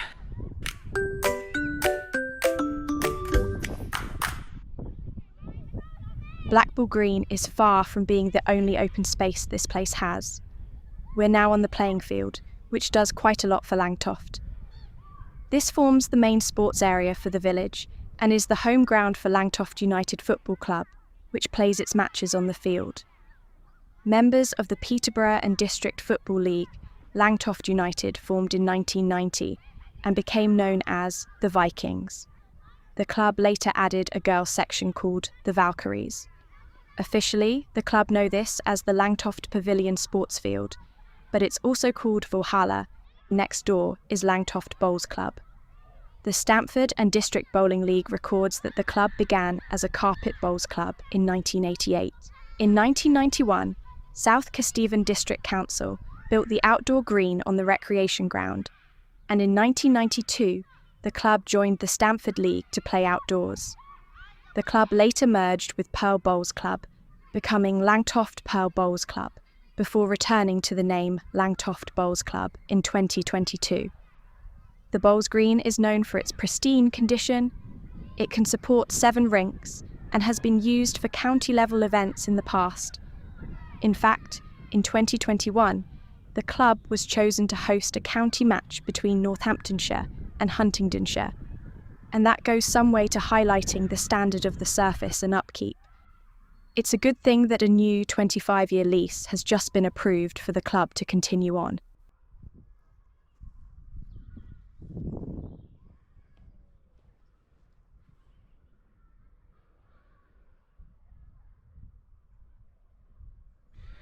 And also within this sports complex, you'll find Langtoft Preschool. It's within that building behind me, just there. Speaking of schools, that's the next thing on our list actually. Let's walk past the front of the Bowls Club and on to Langtoft Primary School.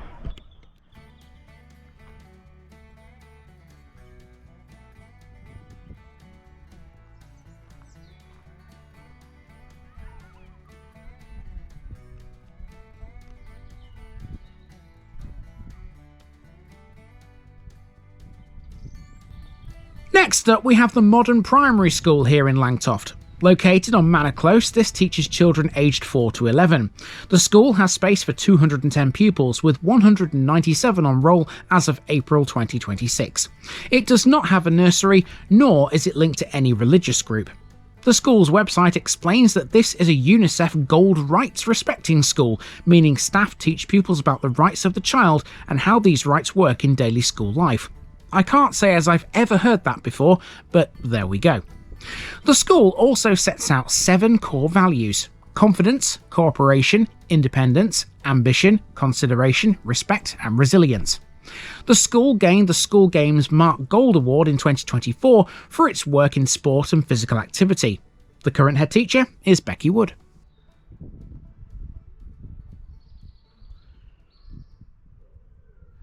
And it would appear that this school even generates its own power. If you look behind me there, you can see there's a wind turbine within the grounds.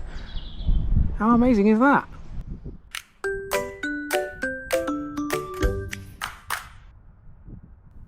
Langtoft Village Hall now, as we return to West End. This is one of the oldest public buildings still in use in the village. Its own published history explains that the hall was built in 1910 as the meeting place for the Langtoft Conservative Working Men's Club. That was linked to the Association of Conservative Clubs, or ACC for short. The ACC had been running since 1894. This is why the words Constitutional Club are still carved above the original entrance. The hall was created at a time when political clubs were important meeting places. The 1906 general election had been a major turning point in British politics, and conservative groups were working to rebuild support. This explains the political name. In 1910, when the hall was built, the president of the South Lincolnshire Conservative Association was Gilbert Heathcote, the first Earl of Ancaster. His son, Major Claude Willoughby, had just been elected MP for the Stamford constituency, which included Langtoft. The hall's website also includes a detailed history compiled by Peter Coles, Sarah Castley and Yvonne McCulloch, who have kept records and photographs for decades. While the front still carries the original title, the hall has been adapted over the years to function like a normal village hall. And next to the village hall, there's a flagpole, and underneath the flagpole, there's a little plaque. It says, Golden Jubilee 2002. This flagpole was erected to commemorate the Golden Jubilee of Queen Elizabeth II. Here is the flagpole. And it's quite windy today, so that's flying quite nicely, isn't it?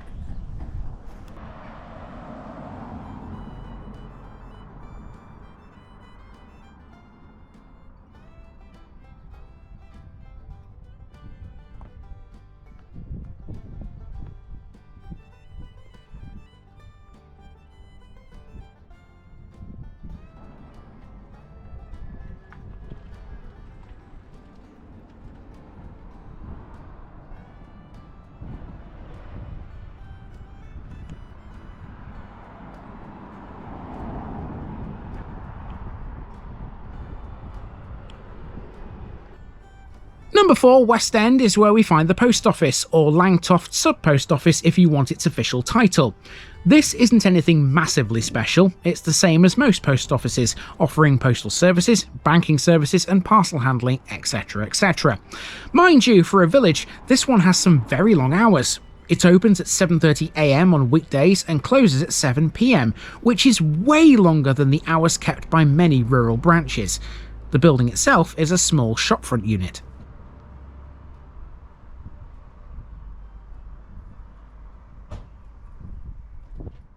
Okay, so now we're on the crossroads where the main road through Langtoft sweeps its way through the village from north to south. On the corner, there's this house here, number 2, Blacksmith's Cottage. And on the wall here, there's this. Let's have a read of it. A request from the Holiday Fellowship. Friend, when you stray or sit and take your ease on moor or fell or under spreading trees, pray leave no traces of your wayside meal, no paper bag, no scattered orange peel, nor daily journal littered on the grass. Others may view these with distaste and pass.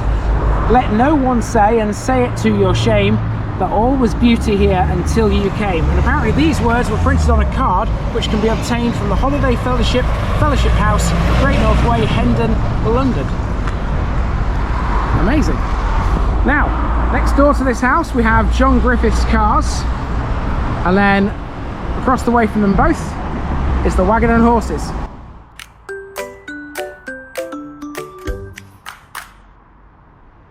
So, as we know, there was a pub called the Black Bull. That's gone now, but the Wagon and Horses is still going. This stands on Peterborough Road, and once again is recorded as Grade 2, listed on the National Heritage List for England. It was given that status in 1987. The pub was built in 1831. The front wall carries a square ashlar plaque with that date, the initials JJM, and the words Friendship and Unity, carved with pipes, a flagon, hearts, clasped hands, and a cornice above.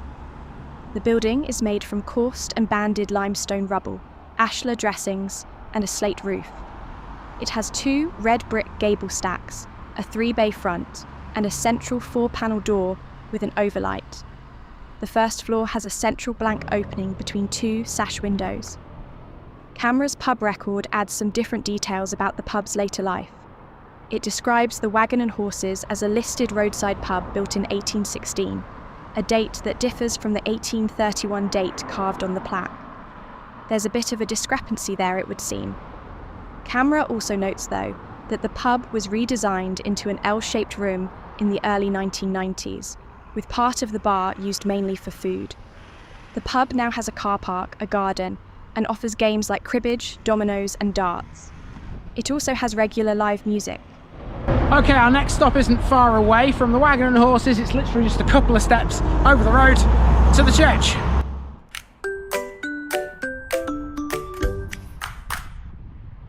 St Michael and All Angels Church is where we find ourselves now. This is a Grade 1 listed building, dating from the early 13th century, with later work added in the 14th and 15th centuries, plus further changes in 1737, 1780, and 1859. The church stands on the site of an earlier building of roughly the same size. The best feature here is that 3-stage 13th century tower, built in ashlar and set to the northern side of the western end. The bell openings are tall and decorated. The chancel and the chapel beside it are also early English in style. The east window was added during Edward Browning's restoration in 1859, and Browning also rebuilt the north chancel aisle. The roof of the nave is thought to date from the 17th century. The south porch is from the 18th century and has paired Doric pilasters, which is unusual for a village church. Inside, the church keeps a 13th century chancel arch, a 16th century tie-beam roof, and a late 17th century octagonal pulpit. There is also a 3-tier chandelier dated 1759. The church retains a large amount of 16th century clear glass, which is rare in Lincolnshire.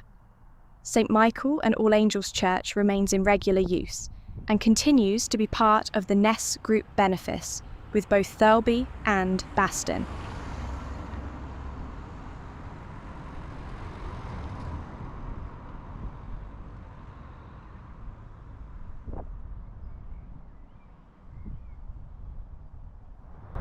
Okay, so barring the church, everything else on the eastern side of the main road through Langtoft generally is residential. There's not really much to see in this last bit, but we are about to undertake a massive, great big long walk from this point here all the way back to the start. Remaining on the list, we have an old school, there's a playground, there's a medieval fish pond, there's a site of a hall, and there's a cemetery. There's a lot of walking to do though between here and the end.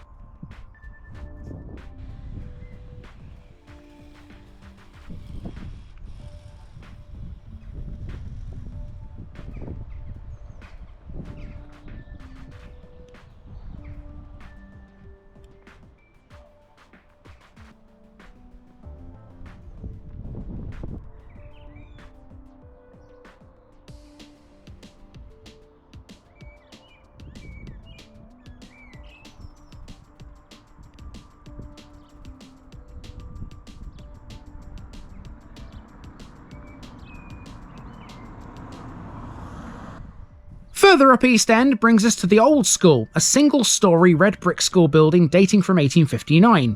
This was the forerunner to the modern school that we saw earlier. It was built by Lord Aveland, a major landowner in the area at the time. One of the most important features of it is the street-facing cross gable, which carries a coat of arms with the date 1859 carved beneath it. Historic mapping helps show how the building looked in its working years. The 1905 Ordnance Survey map records the school in an L-shaped plan, which means it had a main block with a wing set at a right angle, typical of Victorian village schools. The school is now in private use, but the outside still looks much as it did when it first opened.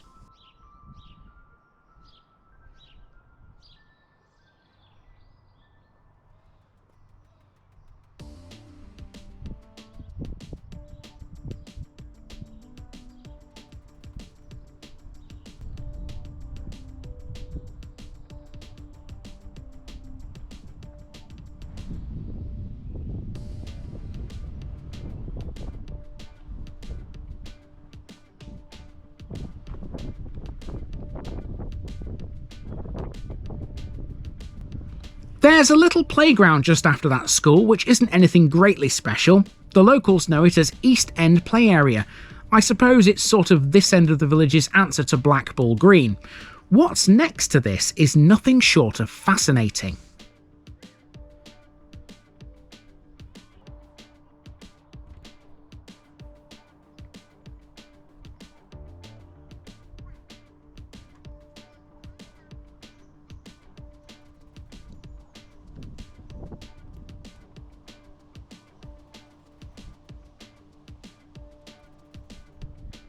From that playground you can access this body of water. This is no ordinary village pond though. This is a former fish pond, a distinct water feature which once formed part of the grounds of Langtoft Hall. Check out those earthworks, aren't they fab? The pond sits in a shallow dip in the ground and old maps show it as a rounded oblong shape with a single boundary line around it. This suggests it was a managed pond rather than a natural hollow, serving a practical purpose, i.e. holding fish. Some of the pond's site now lies beneath the houses and gardens of Barn Owl Close, a small residential development built in the late 20th century. The shape of the land has been levelled somewhat for that, but this pond proves there was once something else here at one time.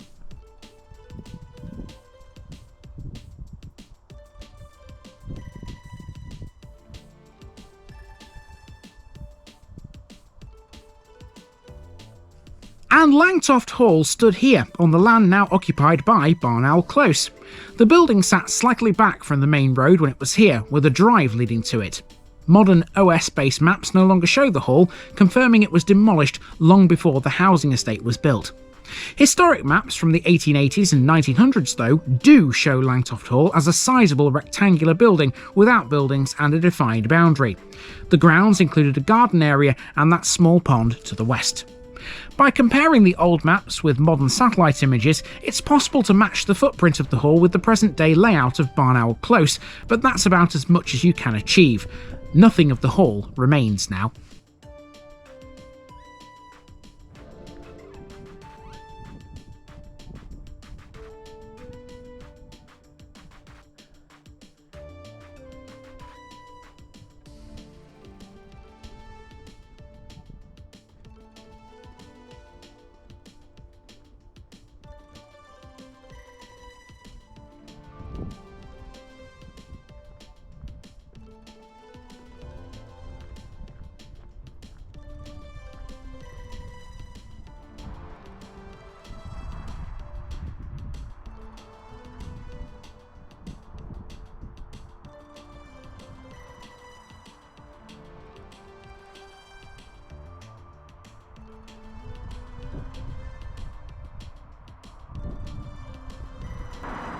After that long walk, we find ourselves back on the A15 and we're at the local cemetery.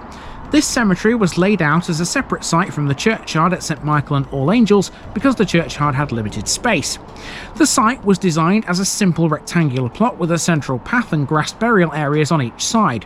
It was planned to accommodate different types of burials from the start. The layout has remained largely constant, with rows of graves arranged in straight lines and space for extensions. And on that note, in 2012, the cemetery was extended.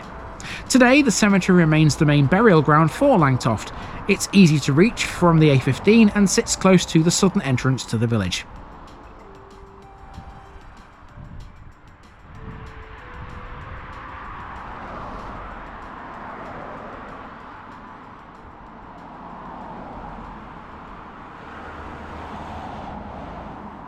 Okay, we've made it back to the start. That's an hour and a half's worth of walking there. I told you it was a big place, this, and I wasn't joking, was I? We have one more thing I want to cover before we leave Langtoft behind, and it's all the way back up the other end of the village. We'll drive to it. It's a little nature reserve. Before we actually get to that though, we need to have a look in a bit more detail at these housing estates, because Langtoft is actually a growing village, and soon it's going to be much bigger. Before we leave Langtoft, we have two more things to do. First of all, there's the new estates to the southwest of the place near Blackbull Green. This is the area where new housing growth over the last 2 decades has been concentrated. The most firmly documented development is Woodlands Rise, built by Ashwood Homes on Stowe Road. Woodlands Rise was just one of its completed projects, providing a set of modern homes designed for village edge sites. Soon, this might not be alone here in Langtoft. There's a second major site called the Church View development, which has also been brought forward by Ashwood Homes. The company submitted plans for up to 49 homes on land off East End recently, directly southeast of the historic village core. The proposal includes a mix of house sizes, 30% affordable housing, and a layout designed to fit the shape of the land. Although still at the planning stage, the Church View proposal would potentially include public open space, green corridors and safe pedestrian routes. It would also have new tree planting and sustainable drainage systems developed with Anglian water. Of course, not everyone likes this idea, but Ashwood Homes has experience building in Langtoft. Woodlands Rise is a great example of a completed scheme by them.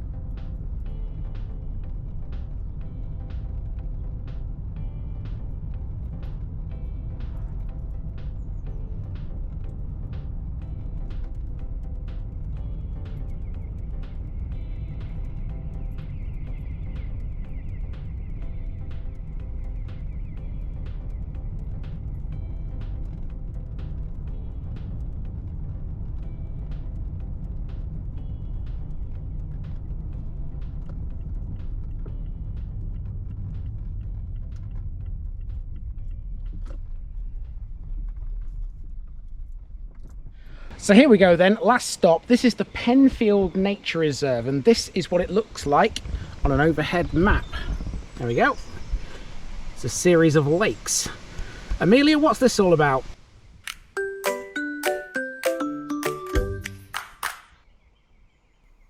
Finally, we have the Penfield Nature Reserve, which is beyond the end of the village up East End. It covers 20 acres, and the land it sits on was once a gravel pit. Before that, it was farmland with sheep pens. After long negotiations, the land was purchased and transferred to the council in May 2021. At that time, it was known as Pocket Park, but it was renamed Penfield Nature Reserve because of the old sheep pens that once stood here. The reserve was restored as part of the original planning conditions for the gravel pit. The owners, the Peasgood family, agreed that the land would be restored with water, grassland and tree planting between 2005 and 2010, and then sold to the parish council for the tiny sum of £1. The company Hanson carried out the restoration work, shaping the lake and planting the site. By the time the council took ownership, the land had been mostly undisturbed for 10 to 15 years, which meant wildlife had already settled across the area.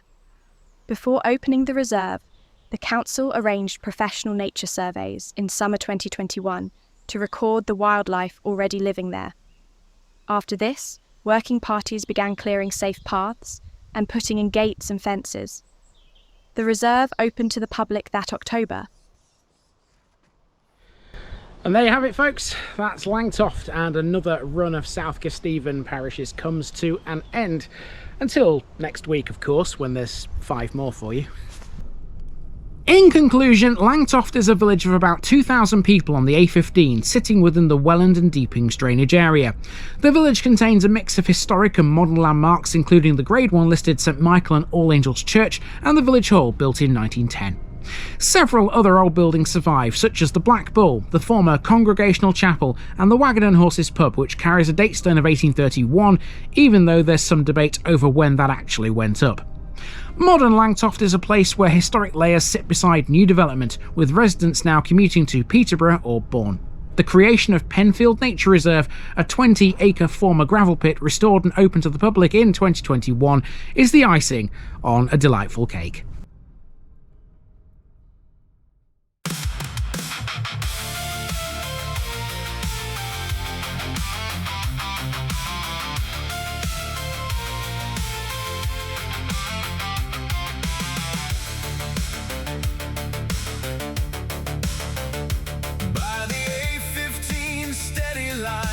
Where the fields and rooftops shine, Norse roots set the village name, long plots shape the early frame. Roman banks cut near the ground, old flints scattered all around, church spires standing tall and clear, pub lights drawing locals near, fen drinks guiding winter rain, traffic humming past again, farm work held the place for years, now new paths and homes appear. Big skies sweep the land so wide, Langtoft moves with a steady stride, Langtoft calling in the breeze, life carried on with gentle ease. Roadside rhythm, fields that stay, guiding us along the way. Dyke traces Roman skill, marking ground beside the hill. Medieval stones still stand proud, village days feel warm unbowed. Schoolyard laughter fills the air, wagons welcome waits with care. Farmers shape the soil for gain, workers walk the fen terrain. Now commuters head each day, Peterborough not far away. Drainage boards keep waters low, keeping crops in steady flow. Big skies sweep the land so wide, Langtoft moves with a steady stride, Langtoft calling in the breeze, life carried on with gentle ease. Roadside rhythm, fields that stay, guiding us along the way.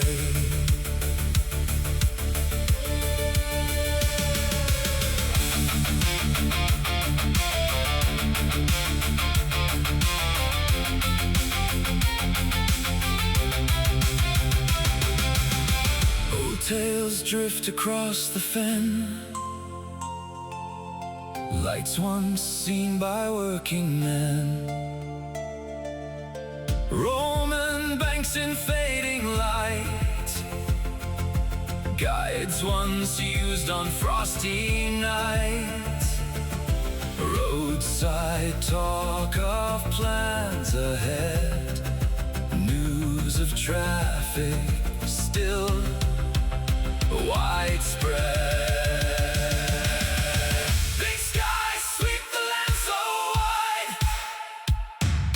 Langtoft moves with a steady stride, Langtoft calling in the breeze, life carried on with gentle ease. Roadside rhythm, fields that stay, guiding us along the way. Langtoft calling in the breeze, Life carried on with gentle ease. Roadside rhythm, fields that stay, guiding us along the way.